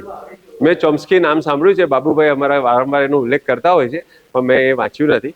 પણ હું જે શીખ્યો છું, હું જે સમજ્યો છું એ અનુસાર મેં ભાષાની વાત કરી. જી. એવું તો કહેવાય નહીં કે ગ્રેટ માઇન્ડ્સ થિંક અલાઇક.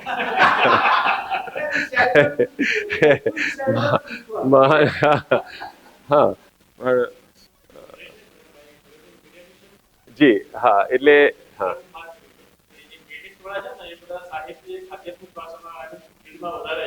પીડિયાટ્રિશિયનની પ્રેક્ટિસ ઓછી ચાલતી હોય એટલે નવરા હોય થોડા.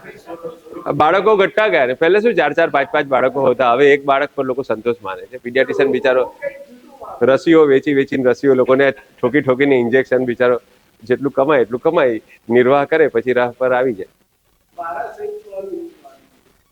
સાહિત્યનો શોખ તો હોય છે, પણ આપણી વખતે શું હતું, સાયન્સ ને ડોક્ટર ના કાં તો એન્જિનિયર, એટલે બધું સાહિત્ય પછી જ્યારે સેટલ થઈ જાય ત્યારે બધું. અત્યારે જે નવી શિક્ષણ નીતિ આવી છે 2020ની, એ શિક્ષણ નીતિ બનતી હતી પ્રોફેસર યશપાલ એના પાયામાં છે, પછી તો ઘણા બધા બદલાયા, પણ અત્યારે જે 2020માં શિક્ષણ નીતિ આવી છે એ બહુ વન્ડરફુલ છે. અને જો એને સાચા અર્થમાં તમે પાલન કરો, મેં આજે ચાલુ કર્યો મારો ગ્લોબલનો આઈડિયા 2012માં ચાલુ કરેલો. નવી શિક્ષણ નીતિ આવી 2020માં. તમે જે કીધું ને ચોમ્સ્કી, એના જેવું જ છે. 2012થી હું સરકારમાં મેં 35% ગાંધીનગરના ખાધા. હું કોઈને કન્વિન્સ કરું મિનિસ્ટરને, એટલે એ કન્વિન્સ થઈ જાય કે રહીશભાઈ આપણે આ કરીએ છીએ. શિક્ષણ મંત્રી છેલ્લા 8 વર્ષમાં જેટલા શિક્ષણ મંત્રી 11 વર્ષમાં આવ્યા, એ બધાને ઓછામાં ઓછું 3-4 વાર હું મળ્યો છું આ ગુજરાતી ભાષાના મારા વિચારો માટે. અને એના માટે હું સુરતથી ગાંધીનગર સુધીનું પેટ્રોલ છે, અમારી એક શાળા છે જેમાં હું કામ કરું છું, એ લોકોએ મને પ્રેમથી દર વખતે પેટ્રોલનો ખર્ચ આપ્યો છે કે તમે જાઓ ને આ રજૂઆત કરો. તો એ રીતે મેં આ અભિયાન મારા માટે નિઃશુલ્ક, એ રીતે મેં ખર્ચ પણ નથી કર્યો, એમાંથી મને કંઈ મળ્યું પણ નથી, પણ એ અભિયાન મેં 35 ધક્કા ગાંધીનગરના ખાધા. દર વખતે હું મિનિસ્ટરને કન્વિન્સ કરું અને પછી એ ભાઈની પોઝિશન જ બદલાઈ જાય, બીજા નવા શિક્ષણ મંત્રી આવે એટલે હું ઝીરોથી પાછું ચાલુ કરું સમજાવવાનું એમને. 4-5 મુલાકાત એમના મગજમાં બેસે ત્યાં સુધીમાં એ ચાલ્યા જાય. એમ કર નવી ઘોડી નવો દાવ. હવે ઘોડી તો કહેવાય નહીં એમને, પણ ખાલી મજાક કરું છું. પણ હા, કેમ કે એક બીજું ગધેડો પણ આવે છે પ્રાણી, એટલે એ વધારે એ એમના માટે વધારે ફિટ થાય. પણ છેલ્લે 2020માં શિક્ષણ નીતિ નવી આવી, એમાં એ જ વાત આવી કે આપણને એવા ગ્રેજ્યુએટ્સ જોઈએ છે જે ગણિત અને વિજ્ઞાન વિશે, ગણિત અને વિજ્ઞાનની પરિભાષાનો ઉપયોગ કરીને ગુજરાતીમાં એ સમજાવી શકે. એવા ગ્રેજ્યુએટ્સ જોઈએ છે કે પોતાની વાત ગુજરાતીમાં કરી શકે. એવું સ્પષ્ટ લખ્યું છે કે વિજ્ઞાન અને ગણિતની વાત પણ ગુજરાતીમાં કરી શકે એવા આપણને ગ્રેજ્યુએટ્સ જોઈએ છે. તો વિશ્વનું જે, તમને એક સાદું ઉદાહરણ આપું કે તમે રેશનલ નંબર એવું સર્ચ કરો અને સમમેય પદાવલી અથવા સમમેય આંકડો, બરાબર, તો બંને એક જ સમાનાર્થી. સમમેય લખીને અત્યારે ગૂગલ કરી જુઓ તો તમને 8,000 કે 12,000 રેફરન્સ મળશે, અને રેશનલ નંબર લખીને તમે સર્ચ કરશો તો તમને 8 લાખ કે 10 લાખ મળશે. તમે શ્વસન તંત્ર લખીને સર્ચ કરશો તો તમને 10 કે 12,000 રિઝલ્ટ આવશે. તમે રેસ્પિરેટરી સિસ્ટમ લખીને સર્ચ કરશો તો તમને નંબર મળશે લાખોમાં, 20 લાખ, 24 લાખ. એટલે જ્યાં અંગ્રેજી ચાલે છે ત્યાં અંગ્રેજી જ ચાલવાનું છે, ત્યાં ખોટી માથાકૂટ કરવાની જરૂર નથી. ડોક્ટરો કોઈ દિવસ એમ બોલતા નથી. હું ગુજરાતીમાં જ ભણેલો છું, ગુજરાતી માધ્યમમાં ભણેલો છું, પણ મારા પેશન્ટને હું તમારું યકૃત ખરાબ છે એમ કહું તો પહેલા એને સંસ્કૃત શીખવા જવું પડે, યકૃત વિશે ચિંતા કરવાના બદલે મારે લીવર જ કહેવું પડે. તો ત્યાં આપણે માથું ભીડવાની, દિવાલ સાથે માથું ટકરાવવાની જરૂર નથી. પણ આપણને આપણું ગુજરાતી એટલું સમૃદ્ધ હોવું જોઈએ, આપણી ભાષા ટકી રહે, આપણી વારસો ટકી રહે, આપણી સરસ મજાની સંસ્કૃતિ છે એ ટકી રહે, આપણા વિચારો શુદ્ધ રહે, અને જે એકદમ શોર્ટકટ છે આપણા વેદો ઉપનિષદો સુધીનો, ગીતા સુધીનો, તમે વેદને ગુજરાતીમાં સમજાવો તો એ કેટલું જલ્દી શીરાની જેમ ઉતરી જાય, અને વેદને તમે ઇંગ્લિશમાં સમજાવો એટલે એ પાછું વાયા વિરમગામ આવવાનું થાય.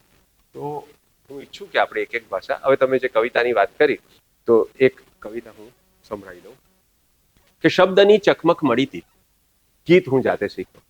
આપણું જીવન છે ને એ મેળવેલી વસ્તુઓ, એટલે ભગવાને આપણને, કુદરતે આપણને જે આપી છે એ, અને આપણે જીવન દરમિયાન જે કેળવી છે તે, બે વસ્તુઓનું મિશ્રણ છે. મેળવેલી વસ્તુઓ અને કેળવેલી વસ્તુઓ. અમુક બુદ્ધિ પ્રતિભા આપણને મળી છે, અમુક ટેમ્પરામેન્ટ આપણને મળ્યું છે, એમાં આપણો કોઈ ફાળો નથી, પણ આપણે જેના સંસર્ગમાં રહ્યા, જેના સંપર્કમાં રહ્યા, જે વસ્તુ આપણે જાતે વિકસાવી એ આપણી કેળવેલી વસ્તુઓ છે. તો શબ્દની ચકમક મળી હતી, ગીત હું જાતે શીખ્યો, કઈ મળી એવી અધૂરપ પ્રીત હું જાતે શીખ્યો, કે કઈ મળી એવી અધૂરપ પ્રીત હું જાતે શીખ્યો. અને આ શેર જોજો કે કેમ જીવન જીવવું ના દાખલા પુષ્કળ હતા. હવે દાખલા શબ્દ અહીંયા એક્ઝામ્પલ્સ તરીકે વપરાયો છે, પણ દાખલાનો બીજો એક અર્થ થાય છે સમ, જે આપણે ગણીએ તે. જોજો, શાંતિથી શેર સાંભળજો કે શબ્દની ચકમક મળી હતી, ગીત હું જાતે શીખ્યો, કઈ મળી એવી અધૂરપ પ્રીત હું જાતે શીખ્યો, ને કેમ જીવન જીવવું ના દાખલા પુષ્કળ હતા, પણ રકમ પામ્યો અલગ તો રીત હું જાતે શીખ્યો. કે કેમ જીવન જીવવું ના દાખલા પુષ્કળ હતા. એક્ઝામ્પલ્સ થી જીવન નથી જીવાતું, તમારી રકમ જેવી આવે એ પ્રમાણે દાખલો ગણવો પડે. કેમ જીવન જીવવું ના દાખલા પુષ્કળ હતા, પણ રકમ પામ્યો અલગ તો રીત હું જાતે શીખ્યો. અને આ શેર સાંભળજો, પીડિયાટ્રિશિયન ડોક્ટર કુબાવત તમે વાત કરી એટલે આ શેર સમજવા માટે પીડિયાટ્રિશિયન હોવું જરૂરી નથી, પણ પીડિયાટ્રિશિયને લખેલો શેર છે કે જન્મ વેળા તે રુદનદય મોકલ્યો તો હે પ્રભુ. દરેક બાળક આવે ત્યારે રડતું આવે, જે હસતું કદી નથી આવતું. કે જન્મ વેળા તે રુદનદય મોકલ્યો તો હે પ્રભુ, 1.5-2 મહિના રહીને, 1-2 મહિના રહીને સ્મિત હું જાતે શીખ્યો. 1-2 મહિના રહીને સ્મિત હું જાતે શીખ્યો. સાહેબ, બાળક દુનિયામાં આવે છે, એને ખબર નથી હું કોણ છું, ક્યાંથી આવ્યો છું, કન્ફ્યુઝ હોય છે, રડ કરે આખો દિવસ, ઊંઘે અથવા રડે, ઊંઘે અથવા રડે. પણ 1.5-2 મહિનામાં એને અનુભવ થાય કે હું એકલો નથી, મારી કાળજી કરનારું કોઈ છે, મારી સગવડ સાચવનારું કોઈ છે, મને હૂંફ આપનારું કોઈ છે. એક બોન્ડ, એક એટેચમેન્ટ એના મનમાં ડેવલપ થાય છે, અને વિશ્વાસના પુરાવા રૂપે પહેલી વાર હસે છે. એને સોશિયલ સ્માઇલ કહીએ અમે. બાળક જ્યારે પહેલી વાર 1.5-2 મહિને હસે, આમ ખોટું જે હસે શરૂઆતમાં એને દેવ હસ્યા કહેવાય, સમજ્યા વગર હસે એને આપણે દેવ હસ્યા એમ કહીએ છીએ ઘણી વાર, અને મુસ્લિમો કે ફરિશ્તા હસ્યા. પણ જે 1.5 કે 2 મહિના થાય અને જે બાળક સમજીને હસે છે અને આપણા સ્મિતનો જવાબ સ્મિતથી આપે છે, એક વિશ્વાસ છે મા બાપ પરનો, સમાજ પરનો, દુનિયા પરનો કે યસ આઈ એમ રેડી, તમારી ભાષા હું શીખવા માટે તૈયાર છું, તમારી દુનિયામાં મારી જગ્યા શોધવા માટે હું તૈયાર છું. હા, એ ઓળખ છે. તો જન્મ વેળા તે રુદન દઈ મોકલ્યો તો હે પ્રભુ, 1-2 મહિના રહીને સ્મિત હું જાતે શીખ્યો. તો એમ પણ કહી શકાય કે રુદન આપણી ડેસ્ટિની છે. ક્રાઇંગ કદાચ આપણે કરવું પડે છે, જીવનમાં એવા સંજોગો આવે કે રડવું પડે, પણ એ સંજોગોમાં એ દુઃખ પર, એ તકલીફ પર હસી શકવું એ આપણી ચોઈસ છે. સ્માઇલ આપણી ચોઈસ છે અને એ જે પ્રસન્નતા છે ને એ આપણી ચોઈસ છે ઘણીવાર. તો આ એક કવિતાનો છેલ્લો છે. સંતુલન પ્રારબ્ધ ને પુરુષાર્થનું કેવું રહ્યું, કે સંતુલન પ્રારબ્ધ ને પુરુષાર્થનું કેવું રહ્યું, હર શીખવી તે સમય સ્મિત હું જાતે હર શીખવી તે સમય ને જીત હું જાતે શીખ્યો, કે હર શીખવી તે સમય ને જીત હું જાતે શીખ્યો. શબ્દની ચકમક મળી હતી, ગીત હું જાતે શીખ્યો. તો એકાદ કવિતા બીજી સંભળાવું અને પછી પૂરું કરીએ, બરાબર? બીજા કોઈનો ક્વેશ્ચન હોય તો પૂછો, કોઈ ક્વેશ્ચન પૂછવો હોય, કંઈ જાણવું હોય તમારે મારી પાસેથી, મારા વિશે પણ અને ભાષા વિશે પણ, તો પૂછી લો. અધરવાઇઝ હું એક કવિતા સંભળાવીને પૂરું કરું. તમારે બધાય નીકળ. હા, તાહા બોલો.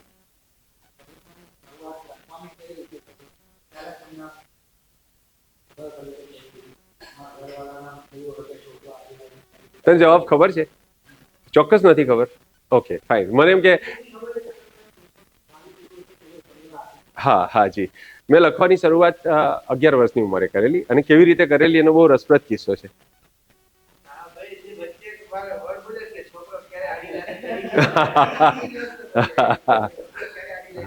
સાહેબ, તમે આડી લાઈને ચડો ને તો તમારી ઝડપ વધે.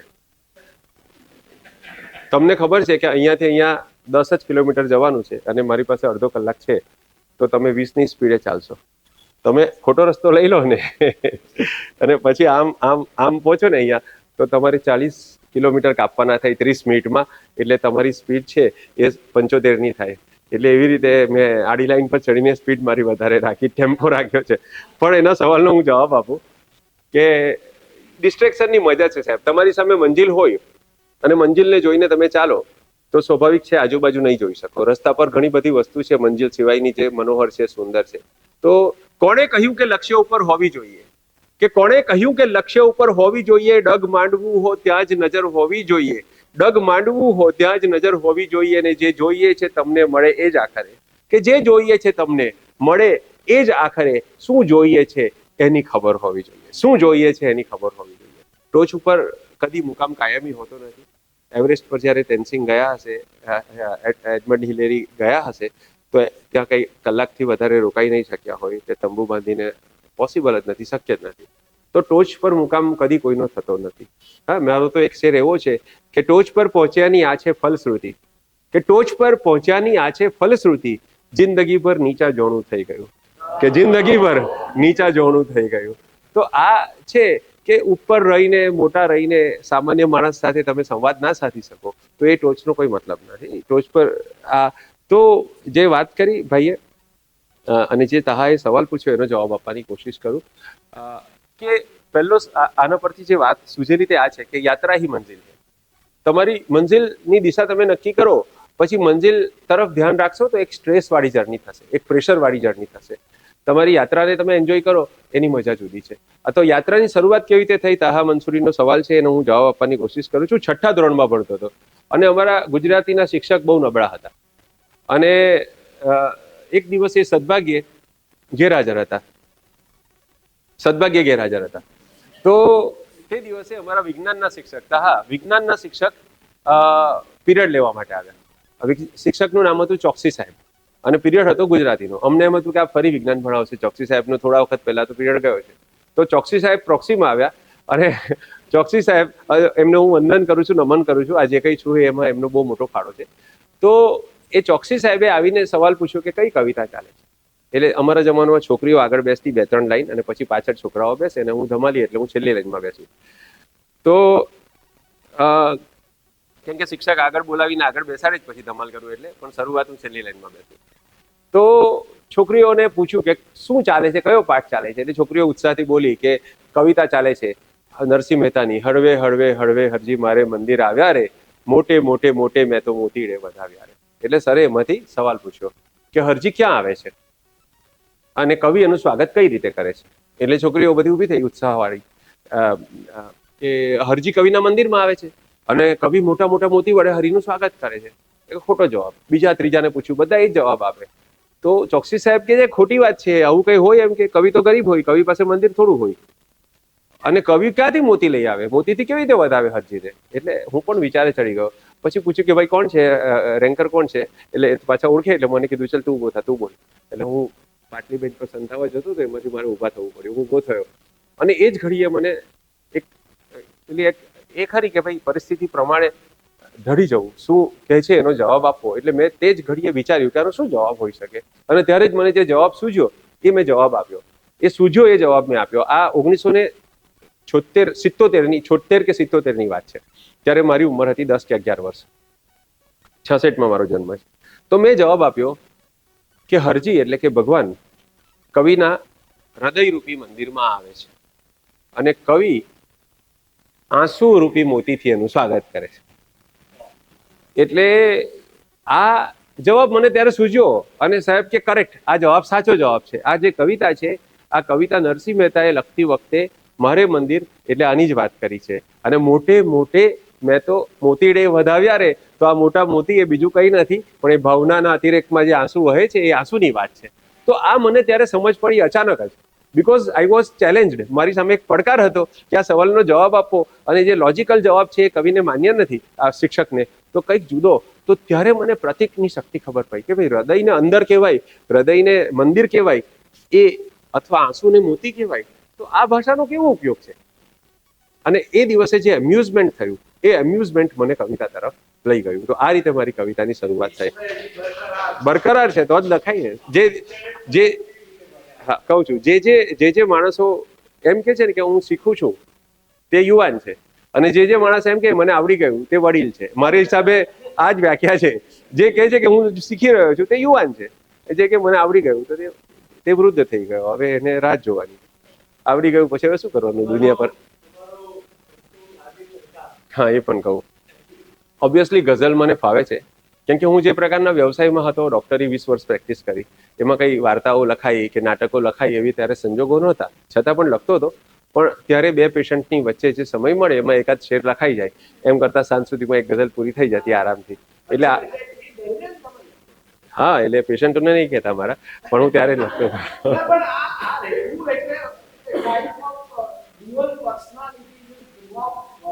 જી ના, પણ એ બંનેની વચ્ચે ઇન્ટિગ્રેશન પણ રાખ્યું, ડોક્ટર તરીકે અને કવિ તરીકે, અને સ્વિચ ઓન સ્વિચ ઓફ પણ મેં કર્યું. અને મારી વાઈફ ડોક્ટર છે, ડોક્ટર અમી મનિયાર, એ પણ પીડિયાટ્રિશિયન છે. એટલે એ હતી સાથે, એટલા માટે મારો દેહ અને એની બુદ્ધિ એમ અમારી પ્રેક્ટિસ ચાલી છે.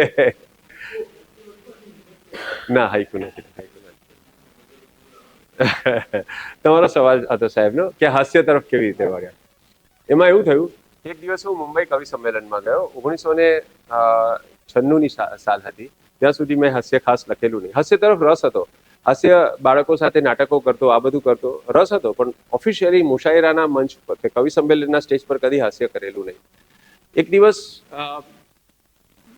મારો પ્રોગ્રામ પત્યો, 11, 11:30 વાગ્યા મુંબઈમાં.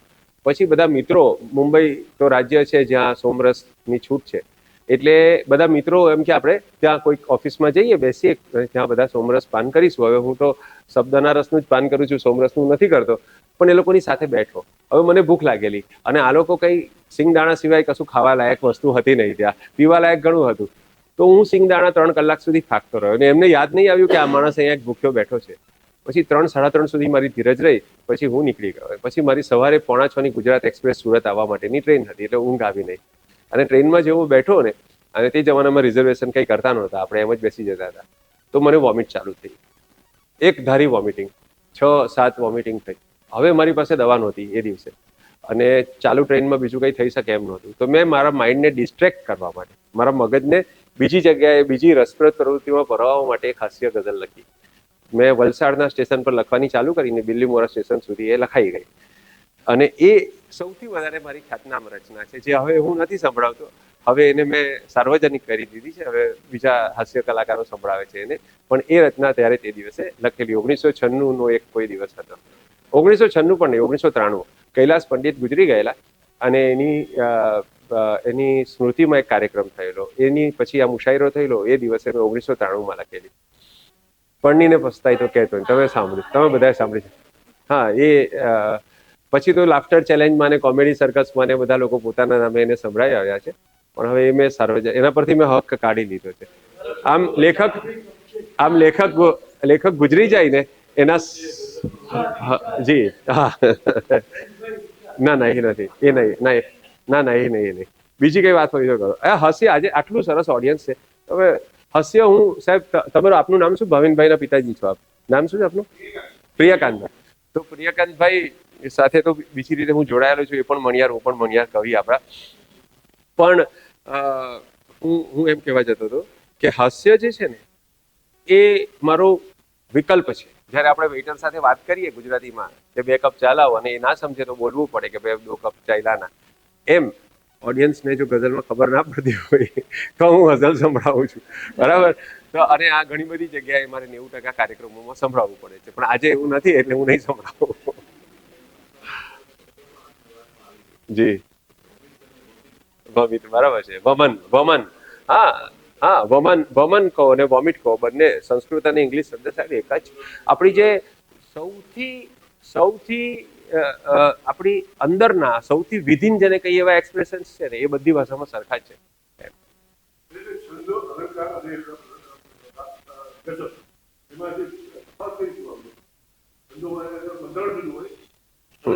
આપ જે વાત કહો છો ને છંદો, અલંકાર અને ગઝલ, તો પહેલા તો આપણે સવાલને ચોખ્ખો કરીએ કે કવિતા છે પદ્ય, અને જે કવિતા નથી, જે સાદી સીધી બોલચાલની ભાષા છે એને ગદ્ય કહીએ. એટલે મુખ્ય પ્રકાર 2 થાય. એક ગદ્ય જેમાં વાક્ય ચોખ્ખા ક્રમમાં હોય છે કે હું જાઉં છું, બરાબર? હવે જાઉં છું હું આવે એટલે પદ્ય થઈ ગયું. ભાષાને તમે લાડ લડાવો, બોલાતી ભાષાને લાડ લડાવો, બરાબર? માત્ર જાઉં છું હું કહેવાથી પદ્ય નથી થતું. પણ ભાષાની અંદર જ્યારે લાગણી કે સંવેદન વધારે પ્રમાણમાં ઉમેરાય, ભાષાની અંદર જ્યારે લાલિત્ય ઉમેરાય, અલંકારો ઉમેરાય, બરાબર? અલંકારોથી ગદ્ય પણ રહે અને અલંકારોથી ગદ્ય પદ્ય પણ બની શકે. અને મૂળ વસ્તુ શું છે? બહેકેલી ભાષા છે. કવિતા એ બહેકેલી ભાષા છે, કવિતા એ લાડ લડાવેલી ભાષા છે, બરાબર છે? ગદ્ય થોડુંક મયપાન કરી લે સોમરસનું, પછી ગદ્ય પદ્ય થઈ જાય. તો હવે પદ્યના પ્રકારોની તમે વાત કરો છો. પદ્યના 2 પ્રકારો છે, છાંદસ અને અછાંદસ. અછાંદસ તો બધા જાણો છો કે ઉદયન ઠક્કરે એમ કહ્યું છે કે ગઝલ કે ગીતને એ વારાફરતી પહેરે છે, ગઝલ કે ગીતને એ વારાફરતી પહેરે છે, કવિની પાસે શું વસ્ત્રોની 2 જ જોડી છે? એટલે ક્યાં ગઝલ લખે ક્યાં ગીત લખે. એટલે હું કહું કે ના ભાઈ, અછાંદસ ખરું ને. તો આ ગઝલ ને ગીત છે સિલાઈ વાળા વસ્ત્રો છે, એમાં સિલાઈ છે, ક્યાંક કલા છે.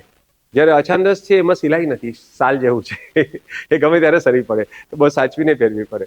તો આ અછાંદસ છે.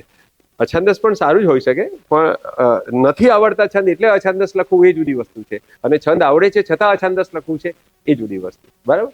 તો ઇટ શુડ નોટ બી લાચારી. અછાંદસ લખો જોઈએ, તમારી લાચારી ના હોવી જોઈએ. તમે છાંદસ લખો છો છતાં તમારે છંદમાં નથી લખવું અને અછાંદસ લખો, જેમ કે લાભશંકર ઠાકર, જેમ કે સિદ્ધાંશુભાઈ, તો એમને છંદ આવડે છે છતાં અછાંદસ લખે છે. તમને છંદ નથી આવડતા, તમારામાં આળસ છે, તમારે છંદ શીખવા નથી, અને જે લખો છો એને અછાંદસમાં ખપાવવું છે, તો એ ખોટી વાત છે. અચ્છા, છાંદસ જે કવિતા છે એના પ્રકારો કેહ ધ્રુવ સાહેબે 4 પાડ્યા છે, કેશવલાલ ધ્રુવ સાહેબે, કે સંખ્યામેળ, અક્ષરમેળ, માત્રામેળ અને દેશી. તો સંખ્યામેળ એટલે ખાલી આંકડાથી 1 2 3 4 1 2 3 4 1 2 3 4 1 2 3 4 1 2 3 4 1 2 3 4 1 2 3 4 1 2 3 4. આ હિન્દી કવિ સંમેલનના તમે સાંભળ્યું હશે. સાંભળી શિયાળ બોલ્યું દાખે દલપત રામ, અન્યનું તો એક વાંકું આપના 18 છે. આ મનહરસન છે, એ લોકો એને કવિત પણ કહે છે. આ સંખ્યામેળ છે. આમાં લઘુ ગુરુનું ધ્યાન નથી રાખતા, એક પેટર્ન ચાલે છે. પોલું છે તે બોલ્યું તેમાં તેસી કરી કારીગીરી, સાંભળેલું વગાડે તો હું જાણું કે તું સાણો છે. રેપ સોંગ શું અંગ્રેજીમાંથી આવ્યું? આપણી પાસે પહેલેથી હતું આ, બરાબર છે? આપણી પાસે પહેલેથી હતું. તો આ છે એ સંખ્યામેળ છંદો છે. આના પરથી ગીતો પણ બન્યા. ચુપ ચુપ ખડે હો જરૂર કોઈ બાત હૈ, જાને કહા મેરા જીગર ગયો જી. તો આ બધા સંખ્યામેળ છંદો છે. પછી જે વાત કરીએ એની આપણે અક્ષરમેળની, તો જેમાં લઘુ કે ગુરુ છે પણ એની અંદર માત્રાના આવર્તન નથી, જે એને સરળતાથી તમે તાલમાં બાંધી ના શકો, પણ એનાથી પ્રભાવશાળી પઠન થાય. એને ગવાય પણ ખરા, પણ ગાવા માટે લખાયેલા નથી. એ છંદો અક્ષરમેળ છે, જે સદીઓથી આપણી ભાષામાં હતા. વચ્ચે ભૂલાઈ ગયેલા પણ 100-150 વર્ષમાં કવિઓ એને પુનર્જીવિત કર્યા. અને એમાં બે વસ્તુ ભેગી કરી. અંગ્રેજીમાંથી એક સોનેટ નામનો કાવ્ય પ્રકાર આવ્યો, અથવા અંગ્રેજીમાંથી એક ખંડ કાવ્ય જેવો પ્રકાર આવ્યો, એ લોકો જે રીતની કવિતાઓ લખતા એમાંથી, અને આપણા છંદો લીધા, એટલે મંદાક્રાંતા છંદ લીધો, બરાબર છે. મસજ સતત મબનતત ગાગા, હા હા, એ શ્રગધરા છંદ છે, 21 અક્ષરનો. આ હું જે વાત કરું છું 17 અક્ષરનો છંદ છે. તે પંખીની ઉપર પથ્થરો ફેંકી દીધો, અને જેમાં આપણે મંગલાષ્ટક લખીએ છીએ એ શાર્દુલ વિક્રીડિત છંદ છે, જે વસંત તિલકા આપણે જે કાયમ હે કૃષ્ણ ગોવિંદ હરે મુરારી, તો એ બધા એ 14 અક્ષરનો વસંત તિલકા છે. તો આ રીતે, અથવા શિખિરીની 17 અક્ષરના છંદ છે. તો આ અક્ષરમેળ છે છંદો. હવે આજકાલ ઓછા લખાય છે. કદી મારી પાસે વન વન તણા હોત ફૂલડા, તો આ છંદો ઓછા લખાય છે, કેમ કે આપણી બોલાતી ભાષા અને આ ભાષા એમાં થોડોક ફરક પડી જાય છે. અને જે ગાંધી યુગમાં કદાચ આ બહુ ચાલ્યું, પણ હવે અક્ષરમેળનો એટલો સમય નથી રહ્યો. અક્ષરમેળ સારું લખનારા હવે આપણી પાસે રહ્યા નથી વધારે માણસો. એ સુંદરમના સમયમાં, બક્કર ઠાકોરના સમયમાં અંગ્રેજીનો સોનેટ પ્રકાર લઈ આવ્યા. જૂનું ઘર ખાલી કરતા બાલમુકુંદ દવે, બરાબર, સોનેટનો પ્રકાર અંગ્રેજીમાંથી આવ્યો અને એની અંદર છંદ વપરાયો અક્ષરમેળ. આ રીતે આ કામ ચાલ્યું. પછી હા, એ જ અને છેલ્લે એમનો દીકરો યાદ આવે છે એમને, બરાબર, જૂનું ઘર ખાલી કરતા. તો માત્રામેળ એટલે આપણી પરંપરામાં ચોપાઈ, લાંબા જોડે ટૂંકો જાય, મરે નહીં તો માંદો થાય, લાંબી કાળી રાતી ધોળી ગાય, એ રીતને ચારો ચારી ચરવા જાય, એવું કંઈક છે, હું ભૂલી ગયો. હા, પીએ પાણી ચરવા જાય. તો આ ચોપાઈ છે. દોહરો, બડે બડાઈ ના કરે, બડે ન બોલે બોલ, તો આ દોહરો છે, બરાબર, 2 લીટીનું છે. આ માત્રામેળ છે. દોહરાનું જે બંધારણ છે તે 13 અને 11 છે. એટલે આવી રીતે એક અનુષ્ટુપ છંદ છે, એની વાત રહી ગઈ. અનુષ્ટુપ છે ને એક સંખ્યામેળ છે. આમ તો જોવા જઈએ તો આપણા સંસ્કૃતના મોટે ભાગના જે છંદો છે, વજ્રાદપી કઠોરાણી મૃદુની કુસુમાદપી, આ અનુષ્ટુપ છે, બરાબર છે. 1 2 3 4 ગા ગા ગા, 1 2 3 4 લગા લગા, 1 2 આ રીતે એ ચાલતું હોય છે. 16 અક્ષર. હા હા, ગાયત્રી એટલે 11 કે 13 અક્ષરનો આપણો વેદોનો છંદ છે. જગતી, ગાયત્રી, આ બધા. તો હવે આવ્યા આપણે માત્રામેળ પર. તો ચોપાઈ છે, દોહરો છે, આ બધા માત્રામેળ છંદો છે. એમાં તાલની સાથે જોડાય છે. જે 7 માત્રાના છંદો છે એ રૂપક તાલમાં બદ્ધ થાય છે, અથવા દીપચંદીમાં થાય, દેશી હોય તો એની વાત પછી કરીશ. જે 8 માત્રાના છે એ કેરવામાં બદ્ધ થાય, 6 માત્રાના છે દાદરામાં થાય, 5 માત્રાના હોય જપતાલમાં બદ્ધ થાય. એ કેમ કે એની અંદર ફિટ થાય છે. તો આ માત્રા સંગીતની સાથે જ્યારે ગેયતા સાથે જોડાય છે ત્યારે માત્રામેળ છંદ છે. તો ગઝલ પણ એક ચુસ્ત માત્રામેળ છે. દરેક ગઝલ, કોઈ પણ ગઝલ હશે તો એ ક્યાં તો 5 માત્રાના આવર્તન હશે, ક્યાં તો 6 ના હશે, ક્યાં તો 7 ના હશે, ક્યાં તો 8 ના હશે. આ મારું મૌલિક કામ છે ગુજરાતી ભાષામાં અને ભારતમાં, કે ગઝલના છંદોને અત્યાર સુધી છેલ્લા 1400 વર્ષના ઇતિહાસમાં કોઈએ પંચકલ, ષટકલ, સપ્તકલ ને અષ્ટકલમાં વેચ્યા નહોતા. મેં મારી એક નવી પદ્ધતિ બનાવી છે. એ મારું પોતાનું કામ છે ગઝલમાં. તો મને એમ લાગે છે કે મારી કવિતા લોકો ભૂલી જશે, મને આના માટે યાદ રાખશે 100 વર્ષ પછી. જી હા, એટલા માટે જ કીધું કે કવિતા ભૂલી જશે. હા, યા ડેફિનેટલી. હું એવું માનું છું કે એ કદાચ જો આ બધું ટકી જાય તો આ પણ ટકશે. તો આ વાત થઈ આપણી માત્રામેળની, ગઝલના છંદની, બરાબર છે. તો ગઝલના છંદ જે અરબીમાંથી આવ્યા ને તેમાં ફાઇલાતુન ફાઇલાતુન ફાઇલુન, આપણે ત્યાં થઈ ગાલ ગા ગા ગાલ ગા ગા ગાલ ગા, બરાબર. તો ગાલ ગા ગા ગાલ ગા ગા ગાલ ગા ગા ગાલ ગા, આ 26 માત્રા છે. 7-7 માત્રાના આવર્તનમાં ચાલે છે અને તમે રૂપક તાલમાં નિબદ્ધ કરી શકો છો. તો આવી રીતની ગઝલના બધા છંદો આ રીતે બ્રેક કરી શકાય છે. હવે ગઝલની તમે વાત કરી, ગઝલમાં બહુ બધા છંદ છે. તમને ખાલી 1-2 રસ પડે તો એક્ઝામ્પલ આપી દઉં. લલગા લગા લલગા લગા લલગા લગા લલગા લગા, न किसी की आंख का नूर हूँ, न किसी के दिल का चराग हूँ, ये हवा ये रात ये चांदनी, અથવા આવા ઘણા બધા. तुझे क्या सुनाऊं ए दिल रुबा, तेरे सामने मेरा हाल है, દિવસો જુદાઈ ના જાય છે, એ જશે જરૂર મિલન સુધી. તો હવે આના પર જ આપણે પૂરું કરીએ. અને આના પછી જે દેશ્ય આવે છે, એ દેશ્યમાં જે કવિઓ અભણ હતા, મીરાબાઈ, નરસિંહ મહેતા, હવે એ તો કોઈ સ્કૂલમાં ગયા નથી, એમને તો કોઈ શીખ્યું નથી કે છંદ આમ આવે. તો એ હા ઝૂલણા અથવા એમના બીજા કોઈ પણ ગીત કે કોઈ પણ એમની પદના જે છંદો છે એ ક્યાંથી લઈને આવ્યા? તો મીરાબાઈની ધારો કે આપણે વાત કરીએ તો મુખડાની માયા લાગી રહે, હું અહીંયા લખીને બતાવું તો તમે ગમે એટલી માથાકૂટ કરીને બેસી જાઓ તો મુખડાની માયા લાગી રહેનો છંદ તમે શોધી ના શકો કે એમાં કયો લઘુ છે કયો ગુરુ છે એ તમને સમજ ના પડે. પણ એ જ વસ્તુ તમને હું આ રીતે સંભળાવું. મુખડાની માયા લાગી રે, બરાબર છે? આ દીપચંદી તાલ છે, બરાબર છે? તો આ દીપચંદી તાલની અંદર એમના મગજમાં તાલ અને લય ચાલે છે અને એ તાલ અને લયની અંદર એ લખે છે એમાં કયો ગુરુ છે? મુખડાની માયા. હવે માયા લાગી, હવે લા અને ગી ગુરુ છે, માયામાં મા અને યા બંને લઘુ છે. હવે આ માત્ર દેશીયમાં જ શક્ય છે, આ દેશી વસ્તુમાં જ શક્ય છે કે મુખડાની માયા, માયા પર એક માત્રા છે, માયા લાગી, લા અને ગી પર બબ્બે માત્રા છે, લાગી માયા લાગી રે.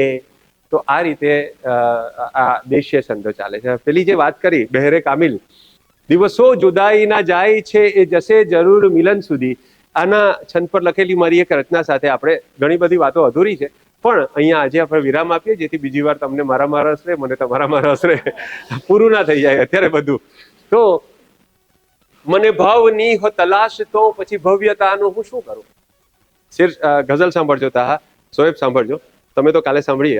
હા, કે મને ભાવની હો તલાશ તો પછી ભવ્યતાનું હું શું કરું? ઊભું સત્ય આવીને બારણે હવે માન્યતાનું હું શું કરું?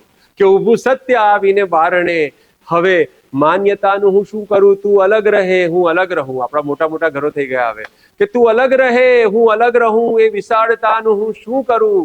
જવું એકમેકમાં ઓગળી હવે ભિન્નતાનું હું શું કરું? કે જવું એકમેકમાં ઓગળી ને છે કમાન તારા મહાલયે, જે આ મોટી મોટી જગ્યા આર્ક હોય અને રાજાઓ તો ખાસ દરવાજો થોડો નીચો રાખે, મંદિરમાં પણ ઘણી વાર એવું હોય, ગર્ભગૃહનો દરવાજો થોડો નીચો હોય, કે છે કમાન તારા મહાલયે કે નમ્યા વિના ન પ્રવેશ હો. છે કમાન તારા મહાલયે કે નમ્યા વિના ન પ્રવેશ હો. હું બહાર ઊભો વિચારતો હવે ઉચ્ચતાનું હું શું કરું? હું બહાર ઊભો વિચારતો હવે ઉચ્ચતાનું હું શું કરું? અને આગળનો શેર છે કે જે જહાજ પાર ઉતારશે એ વજન વધુ ન ખમી શકે.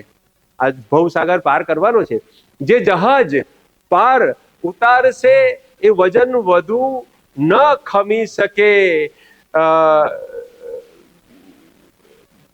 કરી એકઠી જેમે ઉમ્રભર, જે વહાણ પાર ઉતાર, જે જહાજ પાર ઉતારશે એ વજન વધુ ન ખમી શકે. કરી એકઠી જેમે ઉમ્રભર હવે એ મતાનું હું શું કરું? કરી એકઠી જેમે ઉમ્રભર હવે એ મતાનું હું શું કરું? હવે શ્રેય શું, હવે ધ્યેય શું? છું હું બેખબર છે તને ખબર. ઘણીવાર આપણા નોલેજ કરતા આપણી ઈચ્છા કરતા ભગવાનની ઈચ્છા વધારે મોટી હોય છે. હવે શ્રેય શું, છું હું બેખબર છે તને ખબર. તું સજાગ છે, તું સચેત છે તો સભાનતાનું હું શું કરું? તું સજાગ છે, તું સચેત છે તો સભાનતાનું હું શું કરું? અને હસે હાથ ખાલી તો લાભ છે, કે હસે હાથ ખાલી તો લાભ છે. ઘણા લોકો હાથ ભરવા માંગતા હોય છે, હું કહું છું કે હસે હાથ ખાલી તો લાભ છે કે શરણ મળે તો ગ્રહી શકું. હસે હાથ ખાલી તો લાભ છે કે શરણ મળે તો ગ્રહી શકું. કરી ભરી હાથ જે કરી દે અપંગ, ભરી હાથ જે કરી દે અપંગ એ સહાયતાનું હું શું કરું? કે ભરી કરે છે જો મારા પર તો ઉપેક્ષા અન્યની થાય છે. કવિ એવો જીવ છે જે સ્વાર્થી નથી. તું કૃપા કરે છે જો મારા પર તો ઉપેક્ષા અન્યની થાય છે. જ્યાં સમાનતાનો ભંગ હોય એ ઉદારતાનું હું શું કરું? જ્યાં સમાનતાનો ભંગ હો, જ્યાં સમાનતાનો ભંગ હો એ ઉદારતાનું હું શું કરું? મરીઝ કહીને ગયા છે કે મને શ્રદ્ધા છે, કે મને શ્રદ્ધા ભલે ને હોય કે ઈશ્વર બધાનો છે, મને શ્રદ્ધા ભલે ને હોય કે ઈશ્વર બધાનો છે. દુઆ એવી કરું છું જાણે મારા એકલાનો છે, દુઆ એવી કરું છું જાણે મારા એકલાનું છે. જો બધાનો હોય તો બધાનું ભલું કરશે. એટલે ભગવાનને સામે જઈએ તો ફરિયાદ લઈને નહીં જવું, કબૂલાત લઈને જવું. બહુ પાપ કરીએ છીએ આપણે, કબૂલાત કરતા જાઓ. Thank you very much. આજે તમારો 1.5 કલાક તમે જે આપ્યો એના માટે થેન્ક યુ. રહીશભાઈને પુસ્તકોની Great. Thank you. Thank you. ના પ્લીઝ હું ભાવિન ઉપાધ્યાય આમ તો કર્મે એન્જિનિયર છું, પણ સાહિત્ય સાથે જોડાવાનો ખૂબ પ્રયત્ન કરી રહ્યો છું, એટલો હજુ જોડાયો નથી. જોઈએ હવે કેટલા આગળ વધી શકીએ છીએ એમાં. સાહેબની બી ઘણી મદદ લઈ રહ્યો છું અત્યારે અને એમાં આગળ વધવા માટે. અમે એક નાનો પ્રયાસ કરેલો છે. અમારું એક કેફે છે નોવેલ શેફ. આ પણ અમારું નામ છે pent house by novel chef છે. નોવેલ અને શેફ, નોવેલ એટલે સાહિત્ય અને શેફ એટલે જમવાનું. આપણે બધા જમતા તો હોઈએ જ છીએ, પણ અત્યારે જમતા સાથે સાથે આપણે છે ને ઘણા ગેજેટ્સ યુઝ કરીએ. આપણને ઘણી બધી સિરિયલો જોવાની ઈચ્છા હોય છે, પિક્ચર જોવાની ઈચ્છા હોય છે, અને બાળકોને તો મોબાઈલ સિવાય બીજું જમવાનું હોતું નથી. તો આને અમે થોડો પ્રયાસ કરી રહ્યા છે. મારે પણ એક દીકરી છે, તો અમે એનો પ્રયાસ કરી રહ્યા છે કે જ્યારે છોકરાઓ જમે ત્યારે કે ક્યાં તો પુસ્તક વાંચે, ક્યાં ડ્રોઈંગની એક્ટિવિટી કરે.